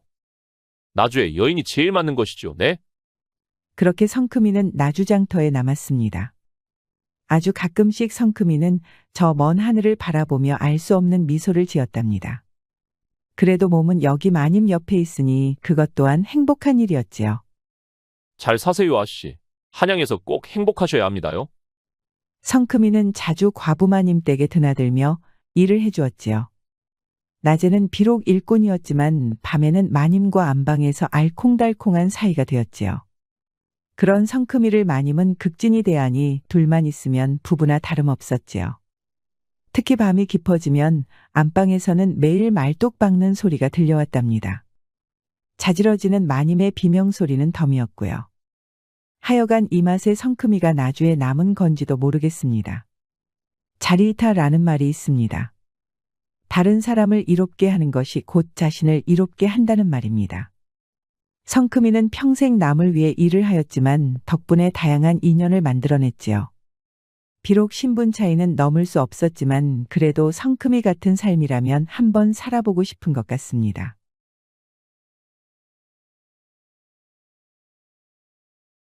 옛날 조선시대 어느 마을에 덥석이라는 청년이 살았습니다.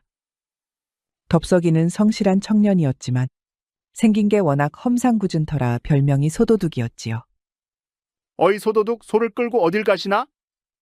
자꾸 소도둑이라고 부르지 마시오. 누가 들으면 소를 훔쳐서 파는 줄 알겠수. 알겠네. 그리할 터이니 얼굴 들이밀지 말게. 원 꿈에 볼까 무서운 상판이로다. 하여튼 덥석이의 외모는 한양 저작거리에서도 유명했지요. 그러던 어느 날 한밤에 덥석이의 집에 도둑이 들었답니다. 헌데 이 도둑놈이 뛰쳐나온 덥석이를 보고 놀라서 그만 쓰러지고 말았지요. 으악, 웬 소도둑이 사람 잡는다. 아니 도둑은 너잖아. 왜 날 보고 발작이여? 그렇게 붙잡힌 도둑놈은 소도둑이 자기를 죽이려 든다며 동네 방네 소리를 질러댔습니다. 그럼 소도둑이 도둑을 잡은 것이요? 원, 무슨 만담도 아니고? 얼굴만 보고 오줌을 지렸다는군. 하여간 대단한 상판떼기여 정말. 하기사 그 얼굴을 밤에 보면 나라도 기절했을 것이요. 그 뒤로 동네에서 덥석이의 별명을 모르는 사람이 없게 되었지요. 덥석이는 참으로 못마땅했지만 발 없는 말을 무슨 수로 막겠습니까? 뒤에서 소도둑이라고 수군댈 때마다 한숨만 내쉬고 있었지요. 저기 소도둑 지나간다. 끌고 가는 소도 훔친 소가 분명해. 허위 포졸들은 뭐 하나 저놈 안 잡고. 아니 이쪽 꼬만 것들이 어른을 놀려. 사람 살려. 소도둑이 사람 잡는다. 어유 말을 말자 내가. 아이들도 덥석이만 보면 놀려대기 일쑤였지요. 그래도 마음씨 착한 덥석이는 화를 내거나 짜증을 내지 않았습니다. 그저 다 받아줄 뿐이었지요. 이 녀석들, 덥석이 삼촌이 만만하다고 놀리면 어떡하니? 봉자 누나다. 도망치자. 한편 덥석이가 사는 동네에는 봉자라는 처녀가 있었지요. 이 봉자는 덥석이와 소꿉친구였는데 동네에서 유일하게 덥석이를 무서워하지 않았습니다. 고맙다 봉자야. 네 덕에 살았어. 고맙긴. 너도 그럴 땐 화도 내고 그래라. 어이구. 그러다 애들이 놀라서 혼절이라도 하면 어떡하려고. 걱정도 팔자다 참. 넌 생긴 것답지 않게 그렇게 착해서 세상 어찌 살려고 그래. 봉자는 유일하게 덥석이를 챙겨주었지요. 하여 덥석이는 남몰래 봉자를 짝사랑하고 있었답니다. 아버지, 지는 봉자한테 장가들랍니다. 아이고, 봉자 걔는 마을에서 제일 고운 처녀인데 네가 눈에 차겠느냐? 원 아버지도 지가 어디가 어때서요? 이거사, 난 네 애비인데도 야밤에 널 마주치면 심장이 벌렁거린다. 그런데 네가 어여쁜 봉자에게 가당키나 하냐? 아버지, 제 아버지가 돼갖고 아들 길을 죽여서 되겠어요? 아서라, 봉자 걔가 착해서 받아주는데 자꾸 헛물 켜지 말아라. 덥석이는 요지부동이었지요. 아버지는 그런 덥석이가 걱정이 되었지만 한켠 사내가 되어서 도전은 해봐야 하지 않나 하는 생각도 들었답니다.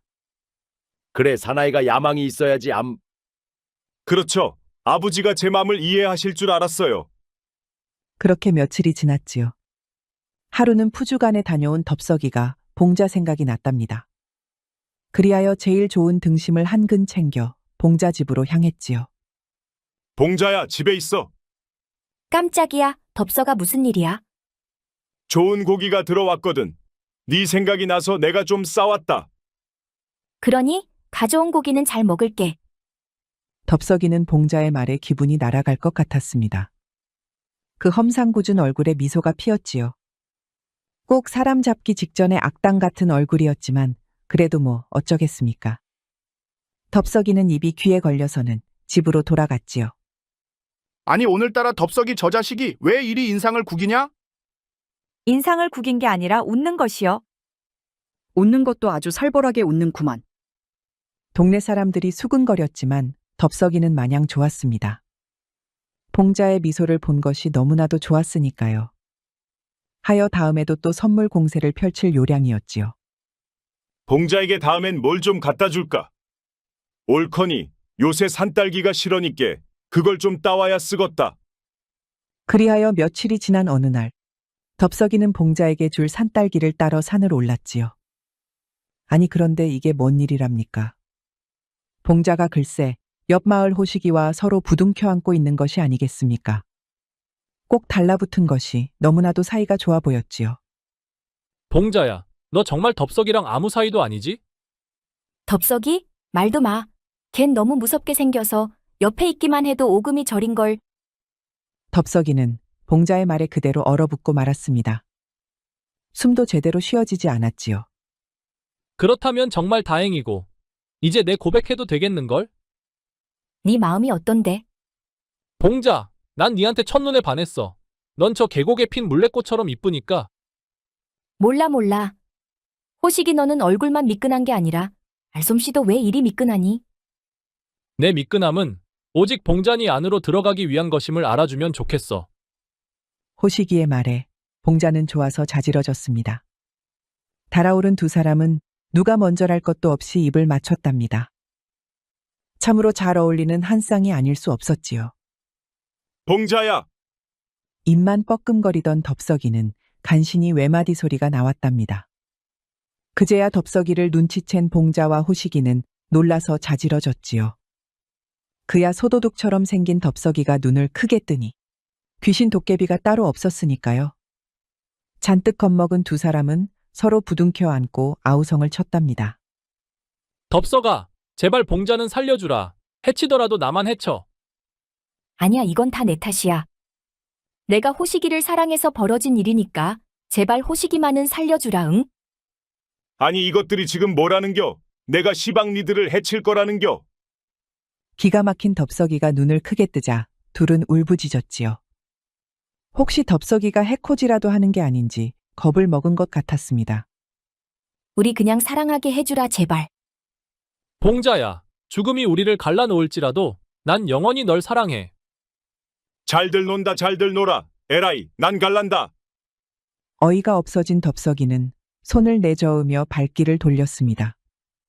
뒤에서 봉자와 호식이가 끌어안고 사랑의 승리다 라고 외쳤지만 더는 귀에 들어오지 않았지요. 그저 헛물을 켠 자기가 불쌍해서 서럽고 안타까워서 눈물만 줄줄 흘렸답니다. 좋아했다 봉자야. 잘 살아라. 가는 동안 덥석이는 계속 울었습니다. 어찌나 울었는지 배적삼이 눈물로 푹 젖을 지경이었죠. 그렇게 집에 돌아오자 아버지가 기겁을 했지요. 그야 덥석이 얼굴이 눈물 콧물로 범벅이었으니까요.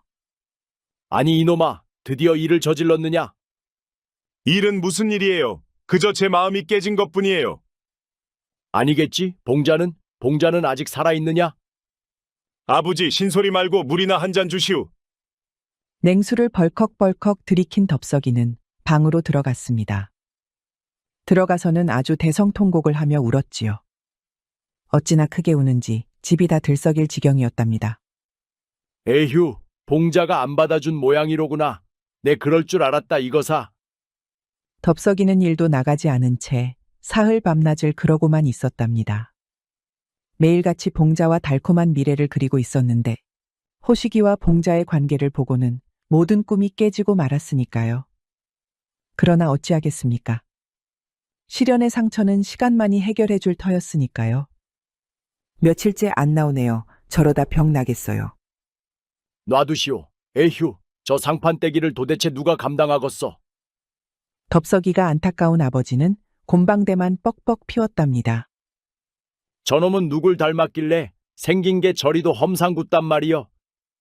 누구긴 누구겠어요. 당신 할아버지랑 영판인데. 임자 그게 무슨 소리요? 울 아버님이 좀 호탕하게 생기셨지만 저놈처럼 소도둑 같진 않았어. 덥석이가 저러고 있으니 부모님도 매일같이 티격태격하였습니다. 아들이 불쌍해서 부부싸움이라도 하지 않으면 참기 힘들었으니까요. 그래도 덥석이의 부모님은 차마 덥석이를 타박할 수 없었답니다. 아니 내가 인자해서가 아니라 저놈 자식이 화를 내면 너무 무서워서 말이오. 잘 생각했어요. 괜히 화 돋구지 말고 누그러질 때까지 기다리는 게 상책이에요. 어째 안타까워서가 아니라 무서워서 냅두는 것 같았지요. 그렇게 부모님도 덥석이 눈치만 살폈습니다. 그렇게 가을이 지나고 눈 내리는 겨울이 왔습니다. 그동안 방 안에 틀어박혀 바깥 출입을 하지 않던 덥석이가 무슨 바람이 불었는지 집 밖으로 나섰지요. 덥석이는 품에 술병 하나만 품고 산에 올랐답니다. 눈 쌓인 산길을 지나 덥석이는 풍치 좋은 벼랑으로 향했지요. 그리고는 절벽 가장자리에 걸터 앉아 가져온 술을 다 비웠답니다. 집신도 짝이 있다던데 난 왜 집신보다도 못한 신세란 말인가? 세상 천지에서 오직 덥석이만 외톨이인 것 같았지요. 다음에 태어날 땐 꼭 멀끔한 면상으로 태어날 것이요. 덥석이는 그렇게 외치고는 절벽을 향해 한 걸음 내딛었습니다. 처량한 마음이 북받쳐 그대로 몸을 던지려고 할 때였지요. 갑자기 저 멀리서 날카로운 여인의 비명소리가 들려오는 것이 아니겠습니까? 아, 거참 신경 쓰이게. 또 뭔 일이요? 인상을 팍 구긴 덥석이는 투덜거리며 비명이 난 곳으로 향했습니다. 헌데 이건 또 무슨 일이랍니까? 웬 젊은 여인이 쓰러져 있는데 부락부락한 사내들이 둘러싸고 있는 것이었지요. 부인, 앙탈 그만 부리시고 싸게 따라오시오. 이거 놓아라. 어딜 함부로 손을 대느냐. 튕기는 것도 적당히 해야 매력이오. 자꾸 반항하다간 크게 다칠 것이오. 여인이 반항을 하자 사내들은 강제로 일으키려고 하는 것이었습니다. 지켜보던 덥석이가 버럭 호통을 쳤지요. 이놈들아, 아녀자를 겁박하다니 니들이 그러고도 사내냐? 사내들은 덥석이를 보자 놀라서 펄쩍 뛰었지요. 의헉, 이건 웬 놈이냐? 살벌하기 그지없구나. 딱 봐도 산적이다. 이 산에 산적들이 들끓는다더니 참말이었군. 형님 산적은 우리 아니었소? 사내들이 수군대는 소리에 덥석이는 화가 치밀어 올랐습니다. 무엇이 나보고 산적이라고라? 산적은 아녀자를 희롱하는 니들이지 않느냐? 그건 그렇다만 우리보다 네가 더 산적스럽지 않느냐? 그래, 아무리 봐도 니놈은 흉악하기 짝이 없는 놈 같구나. 참을 수 없게 된 덥석이는 주먹을 휘두르며 덤벼들었지요. 그 흉흉한 기세에 산적들은 놀라 자빠지고 엎어지고 난리였답니다. 덥석이가 그 괴력으로 산적들을 집어던지니 이내 놈들은 꽁지가 빠져라 달아나 버렸지요. 어휴, 이 쭉정이 같은 놈들. 산적 망신은 오지게 시키는구나. 덥석이가 씩씩거리자 지켜보던 여인은 킥킥거리며 웃었답니다. 응, 왜 웃으시오? 산적 망신이라니. 은희님 말씀이 너무 재밌어서 웃었습니다. 그렇지 않소. 이왕 산적질을 할 것이면 근성이 있어야지. 원주먹 한번 못 뻗어보고 줄행랑이라니 원. 분이 덜 풀린 덥석이의 말에 여인은 호호호 웃음을 터뜨렸지요. 정말 재밌으십니다. 평소에도 농담을 그리도 잘하십니까? 뭐 우리 마을에서 농담하면 이 몸이지. 그 말도 농담이시지요? 에잉, 안 속는구려. 아리따운 여인이 눈웃음을 치니 덥석이도 기분이 좋아졌지요. 그리하여 여인과 덥석이는 산속에서 크게 웃음을 터뜨렸답니다. 한참을 웃고 나니 여인이 고개를 숙이는 것이었죠. 저는 이화라고 합니다. 구해주셔서 감사합니다, 은희님. 덥석이라고 하오. 이화는 덥석이 손을 잡고 일어났지요. 헌데 걸음을 내딛는 순간 그만 픽 쓰러지는 것이 아니겠습니까? 어디 다쳤소? 아무래도 다리가 부러진 듯 싶습니다. 도망치다가 그만 다리를 다치고 만 것이었지요. 덥석이는 이화의 치마를 들추고 부러진 곳을 살펴보려고 하였습니다. 어머, 부끄럽게 이러시면 아니되옵니다. 그러면 의원을 찾으러 갑시다. 걷지 못하는데 어떻게 가야 할지 모르겠습니다. 내가 도와드리리다. 그리하여 덥석이는 이화를 번쩍 안아들고는 산을 성큼성큼 내려왔답니다. 혹시라도 이화가 다칠세라 꼭 끌어안았지요. 그러자 단단한 덥석이에 팔뚝에 안긴 이화는 가슴이 콩닥거렸습니다. 아니 사람 팔뚝이 어쩜 이리 단단하십니까? 나무로 만든 감에 탄 것 같습니다. 혼례를 치르고 불과 1년 만에 서방을 잃은 이화는 생전 처음 산의 품에 안겨본 것이었죠. 그러다 보니 덥석이의 사내다움이 아찔할 정도로 좋았답니다. 그렇게 황홀한 기분에 젖어 있었더니 눈 깜박할 새에 집에 돌아왔답니다. 의원을 불러올 터이니 잠시 기다리시오. 은희님이 가면 저는 꼼짝도 할 수 없답니다. 집에 아무도 없는 것이오? 일찍이 서방님을 잃고 혼자 살아온 터라 집안에 남자가 없습니다. 서방을 잃었다는 말에 덥석이는 마음이 아팠지요. 아니 그럼 과부이신 게요? 그렇습니다. 이처럼 아리따운데 과부라니 믿기 어렵구려. 이화는 꽃처럼 아름다웠지요. 덥석이 마음에 대못을 박은 봉자도 이화 앞에선 그 빛이 흐려질 지경이었답니다. 친척들은 먼 곳에 사니 의지할 사람이 하나 없답니다. 집이 이리도 큰데 혹시 하인은 없소? 하인들이 있지만 도통 믿을 수가 있어야지요. 산적들에게 습격당했을 때 하인들이 이화를 두고 달아나 버렸다는 것이었죠. 그걸 떠올리자 도무지 믿음이 가지 않았습니다. 알겠소. 일단 의원부터 데려올 터이니 나중에 이야기합시다. 덥석이는 한달음에 의원을 찾았지요. 헌데 덥석이의 얼굴을 본 의원이 도적이 쳐들어왔다며 기겁을 했지요.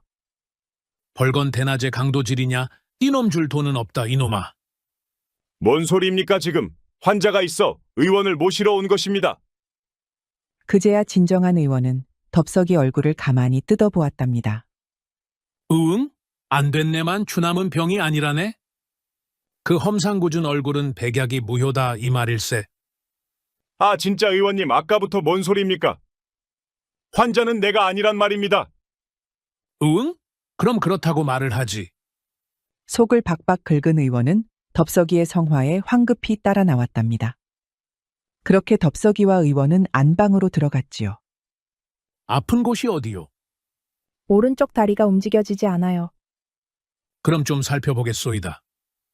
의원은 이화의 치마를 들어 안을 살펴보았답니다. 그러자 뽀얀 허벅지가 눈앞에 나타났지요. 덥석이는 얼굴이 붉어지고 몸에 열기가 돌아 기겁을 했답니다. 헌데 아무리 노력해도 도통 고개를 돌릴 수가 없었지요. 요새 넘어진 적이 있어? 산길에서 그만 발을 헛디뎌서. 종아리뼈가 부러졌구려. 허나 정양을 잘하면 두어 달이면 나을 것이오에다. 처방을 마친 의원은 덥석이를 향해 말했지요. 산에서부터 업고 내려왔다고 했는가? 그렇습니다. 보기보다 의기가 있는 사내로고. 그럼 다 나을 때까지 부인 옆에서 병수발 잘 들어주게나. 어째 의원은 둘이 부부인 것으로 오해한 것이었습니다. 덕분에 덥석이와 이화 모두 얼굴이 빨개졌지요. 그럼 살펴가십시오. 원, 그나저나 제주도 좋네. 그 얼굴로 이리도 아름다운 부인을 어찌 얻었나?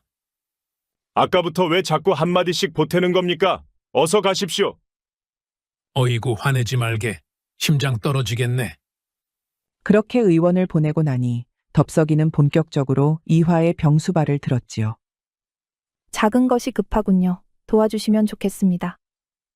허참 난감하구려. 덥석이는 아까 보았던 허벅지가 떠올라 가슴이 또 두방망이질 하였답니다. 아무래도 이화 앞에서는 마음이 진정이 되지 않는 것이었죠. 헌데 치마를 올려야 한다니요. 제 다리가 이래서 혼자서는 도저히 이를 보기 어렵습니다.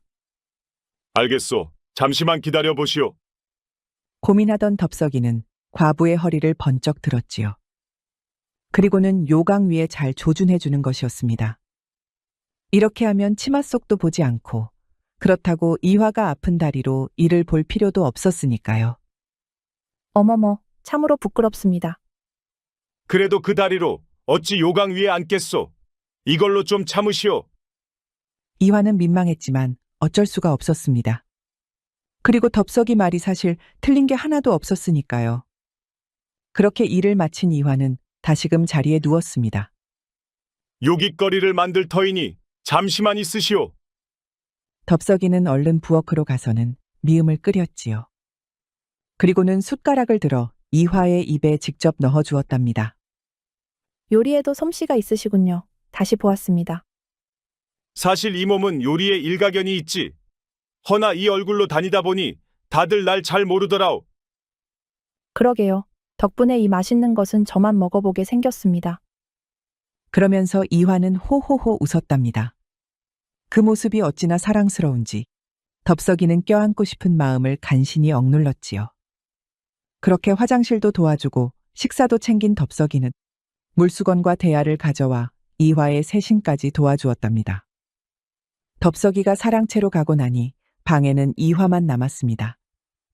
헌데 아무리 자려고 해도 잠이 오지 않았습니다. 오늘 하루 덥석이가 해준 일이 떠올라 도통 눈이 감기질 않았지요. 이화야, 이거사. 네가 무슨 28 청춘 소녀라도 되는 게야? 그만 두근대고 어서 자거라. 자기 자신을 꾸짖은 이화는 새벽 무렵이 되어서야 간신히 눈을 붙였답니다. 약속대로 덥석이는 그 다음 날도 이화의 병수발을 들었답니다. 다음 날도 그 다음 날도 지극정성으로 간호를 하는 것이었죠. 덕분에 한 달쯤 지나니 이화도 어느 정도 거동이 가능해졌답니다. 허, 내가 콩깍지가 씌어도 단단히 씌었구나. 은희님 얼굴이 자꾸만 좋아지는 것 같아. 보기와는 다른 덥석이의 자상함이 너무나도 좋은 것이었습니다. 그래서 그런지 험상궂은 덥석이의 얼굴이 자꾸만 귀엽게 느껴지고 있었지요. 덥석이를 생각만 해도 가슴이 콩닥콩닥 뛰었답니다. 이런 기분은 서방을 잃은 후 처음 느끼는 감정이었지요. 이화마님, 탕약을 끓였으니 어서 드시오. 덥석이가 탕약을 가져오자 이화는 더 참을 수 없었지요. 은희님은 제가 둘도 없는 분입니다.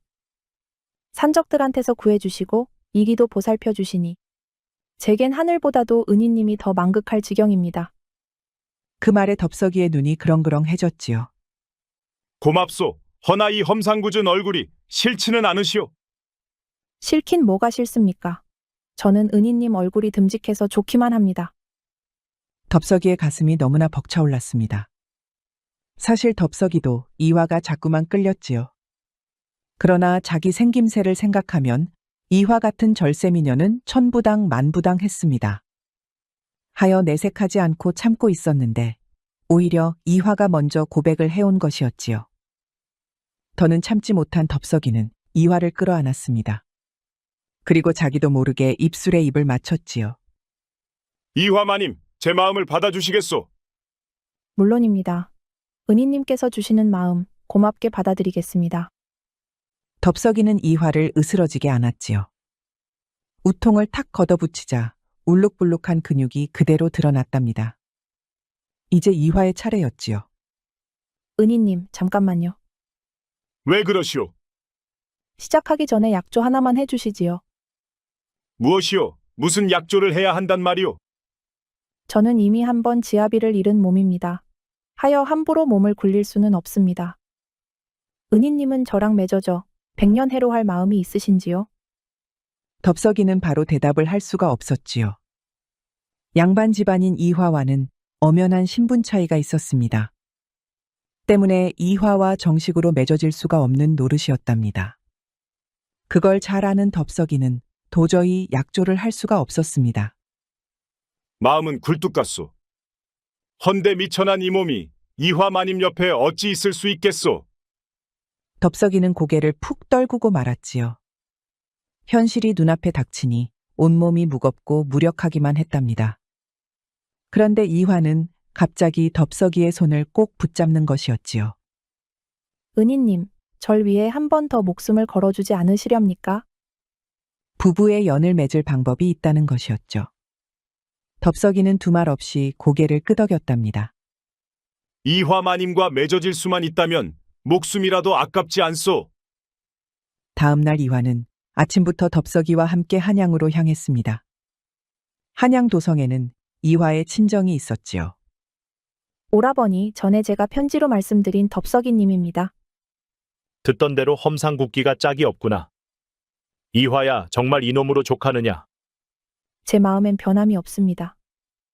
알겠다. 내가 책임지고 단련을 시키도록 하마. 그럼 저는 오라버니만 믿겠습니다. 그렇게 이화는 가마를 타고 돌아갔답니다. 배울 것이 많으니 속성으로 가르치겠다. 앞으로 훈련은 철저히 실전 위주로 할 것이다. 알겠습니다, 매형. 매형이라? 그건 두고 봐야겠지. 이화의 오라버니는 한양도성에서 장군으로 근무하고 있었지요. 이제 덥석이를 맡아서 특별훈련을 시킬 요량이었습니다. 벌써 아침이다. 당장 튀어나오지 못하겠느냐? 다음 날 이른 새벽부터 덥석이는 창과 칼을 1000번씩 휘둘러야 했습니다. 그게 끝나면 이번엔 활쏘기를 또 100발씩 쏴야 했지요. 그렇게 파김치가 되면 이번엔 한양을 한 바퀴 돌며 뜀박질을 시켰답니다. 다 끝나면 덥석이의 온몸에서 땀이 비오듯 흘렀지요. 장사라고 하더니만 이제 보니 아주 약골이구나. 면목 없습니다, 매형. 오냐, 그 매형 소리를 허락받으려면 지금보다 배는 열심히 해야 할 것이야. 허나 오라버니는 사실 속으로 혀를 내두르고 있었답니다. 오라버니의 훈련은 매섭기로 유명했습니다. 중간에 도망친 무사들이 부지기수였지요. 어려서부터 무술을 단련한 무가의 자제들도 못하는데 이 흉악한 사내는 걱실걱실히 해내었으니까요. 덥석이는 오직 이화와 맺어지겠다는 일념의 이를 악물었답니다. 이제 니놈도 기초 정도는 닦였구나. 감사합니다, 매형. 훈련은 이제부터가 진짜이니라. 여봐라, 위사들을 불러 모으거라.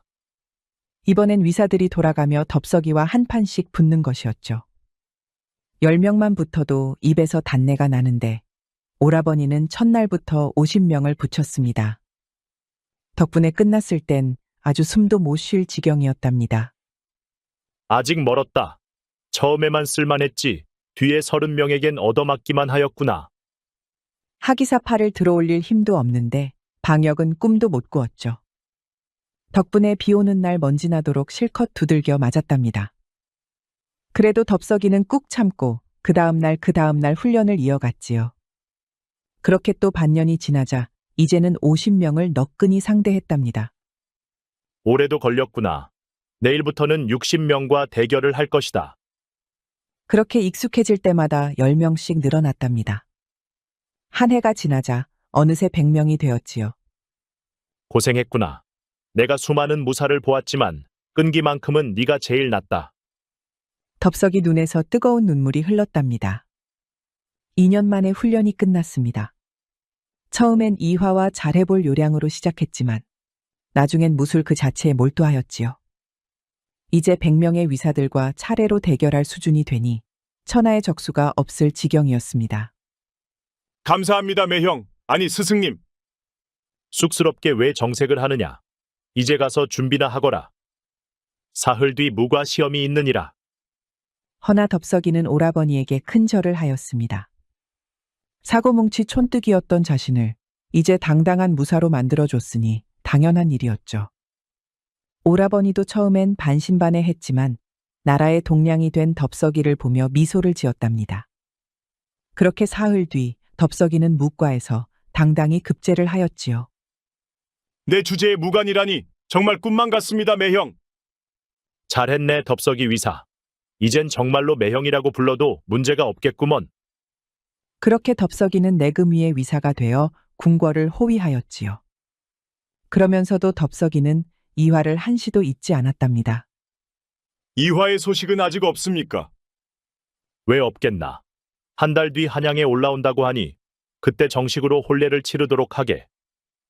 오라버니의 말에 덥석이는 뛸 듯이 기뻤습니다. 드디어 보고 싶던 이화를 만나게 되었으니까요. 헌데 이화를 보기로 한 날짜가 사흘 앞으로 다가왔을 때였습니다. 나라에 아주 큰 일이 터지고 말았던 것이었죠. 뭐라고? 오랑캐들이 국경을 침범해? 오랑캐들이 물밀듯이 쳐들어온 것이었습니다. 압도적인 숫자로 밀려든 오랑캐들은 단숨에 국경 성체를 깨부수고는 한양까지 내려왔지요. 그 바람에 임금과 왕족들은 피난도 못 가고 한양 안에 꼼짝없이 갇혀버리고 말았습니다. 헌데 덥석이는 마침 이화를 마중하려고 도성을 떠났을 때였지요. 아니 오랑캐 놈들이 언제 한양을 포위한 것이지? 팔도의 군사들은 뭘 하는 게야? 듣자 하니 오랑캐 족장이 아주 천하무쌍의 장수라더군. 막아설 자가 없다는 게야. 덥석이는 주막에서 사람들의 말을 듣고서야 나라의 위기를 알았습니다. 금위 위의 위사인 덥석이는 임금과 배성들이 무척 걱정이 되었지요.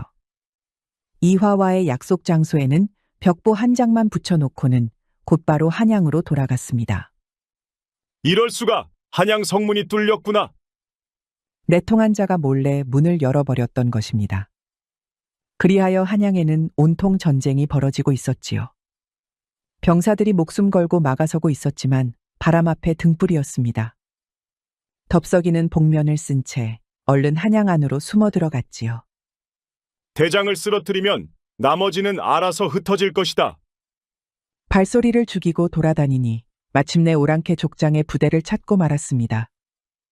놈은 다른 오랑캐보다 머리 하나가 더 컸는데 양손에 커다란 도끼를 들고 있었지요. 그걸로 조선의 병사들을 도륙을 내니 그 누가 버틸 수 있겠습니까? 오랑캐 족장이 가는 길마다 바다가 갈라지듯 쫙 길이 트이는 것이었죠. 헌데 그 앞을 덥석이가 막아섰답니다. 멈추거라. 이 나라는 니놈들이 흑발로 들어올 곳이 아니다. 벼락같이 외친 덥석이는 복면을 벗어버렸답니다. 그러자 그 험상궂은 얼굴이 딱 하고 드러났지요. 나머지 오랑캐들은 놀라 자빠지는데 오랑캐 족장은 버티고 있었답니다. 마치 드디어 상대를 만났구나 하는 표정이었지요. 덥석이는 씩 웃고는 단숨에 오랑캐 족장에게 달려들었습니다. 그렇게 둘은 무서운 싸움을 벌였습니다. 칼과 쌍도끼가 춤을 추고 여기저기서 빛이 번쩍하였지요. 덥석이의 칼이 도끼질을 막다가 그만 뚝 부러지고 말았습니다. 오랑캐 족장은 드디어 이겼다며 껄껄껄 웃었지요. 그리고 덤벼드는데 덥석이는 조금도 피하지 않았지요. 오히려 오랑캐 족장의 품으로 파고드는 것이 아니겠습니까? 그리고는 허리를 붙들어 들어올렸지요. 놀란 오랑캐 족장도 도끼를 던지고는 함께 힘을 주었답니다. 그렇게 한참을 씨름하는데 갑자기 덥석이가 벼락처럼 호통을 쳤습니다. 이놈! 이 조선 땅에서 썩 물러가지 못할까? 그 기백에 오랑캐 족장은 찔끔하고 말았지요. 그때를 놓치지 않은 덥석이가 단숨에 족장을 던져버렸답니다. 공깃돌처럼 날아간 오랑캐 족장은 궁궐 기둥에 머리를 박고 죽어버렸지요. 덥석이의 통쾌한 승리였습니다. 다음은 누구냐? 누가 니놈들의 족장 뒤를 따라갈 것이냐? 덥석이가 한 번 더 소리를 지르니 나머지는 죄다 달아나는 것이었습니다. 그렇게 오랑캐 대군은 하룻밤 만에 조선 땅에서 도망쳐 버렸지요. 덕분에 한양은 무사했고 임금과 신하들도 자리를 보전할 수 있었답니다. 덥석이 위사, 주상께서 자네를 찾으시니 속히 궁으로 들어오게나. 이튿날 오라버니가 덥석이를 불렀지요. 덥석이는 궁궐에 들어가 주상께 큰 상을 받았습니다. 단신으로 나라를 지켜냈으니 당연한 보상이었지요. 벼슬이 더 높아진 덥석이는 이제 위사에서 장군이 되었지요. 집으로 돌아와 보니 마침 이화가 와 있었습니다. 덥석이님, 아주 훤해지셨습니다. 이제는 몰라볼 지경이 되었군요. 에이, 나도 내 얼굴을 잘 안다오. 이건 어떤 감투를 써도 바뀔 상판이 아니오. 호호, 그건 그렇지요. 2년 만에 재회한 두 사람은 서로를 바라보며 한참을 있었습니다. 그리고는 누가 먼저랄 것도 없이 힘껏 껴안았지요.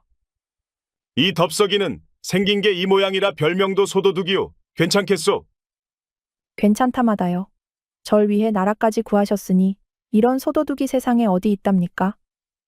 그리하여 덥석이와 이화는 모두 축복 속에 성대하게 혼례를 치렀답니다. 장군 오라버니는 물론이고 조정의 높은 신하들이 여러 축하를 해주러 왔지요. 심지어 주상께서도 결혼 선물을 내리시니 이 얼마나 경사스런 일이 아닌가 싶었답니다. 둘의 결혼식을 지켜보던 덥석이의 부모님은 눈물이 멈추지 않았습니다. 험상궂은 얼굴로 제 짝은 구할 수 있으려나 걱정했는데 저렇게 아리따운 규수를 얻었으니까요. 아이고 이놈아, 난 아직도 네가 장군이 된 것이 실감이 안 나는구나. 그런데 이제 혼례까지 하니 믿어지지가 않는다. 장하다 우리 아들. 이젠 이 어미는 죽어도 여한이 없구나. 그렇게 성대한 혼례를 마치고 둘은 첫날 밤을 맞이하였습니다. 소도둑 장군님, 이제 절 훔치시려나요? 훔치다 뿐인가? 아주 밤새도록 타고 다닐 것이니 각오 단단히 하는 게 좋을 것이오. 어머 무서워라. 무서운 소도둑이 절 잡으려고 해요. 잡히면 어찌 될지 벌써부터 기대가 되어요. 덥석이가 모습을 드러내니 이화는 장난스럽게 비명을 질렀지요. 그렇게 둘은 밤새도록 하나가 되었답니다. 그리고 이화는 바깥에서 들릴 정도로 자지러지고 말았지요. 아주 천생연분이 따로 없는 두 사람이었답니다. 이후로 덥석이는 이화와 백년을 해로하였지요. 벼슬도 내금이장에 이르니 그 출세가 아주 당당하다고 하겠습니다. 옛말에 시의불견 청기불문이라 하여 많은 사람들은 보지만 보지 못하고 듣지만 듣지 못한다고 하였습니다. 덥석이의 외모만 보았던 사람들은 그 진가를 알지 못했으나 이화는 마침내 진짜 가치를 알아 크게 대성할 수 있었지요. 우리도 이 말을 되새겨 사람의 내면을 보려는 마음가짐을 가져야 하겠습니다. 우리 영상을 시청하신 모든 분들께 행복이 가득하길 기원하겠습니다. 구독과 좋아요, 알림 설정 부탁드려요. 이후에도 재미난 이야기가 많이 준비되어 있으니 다른 영상도 꼭 보러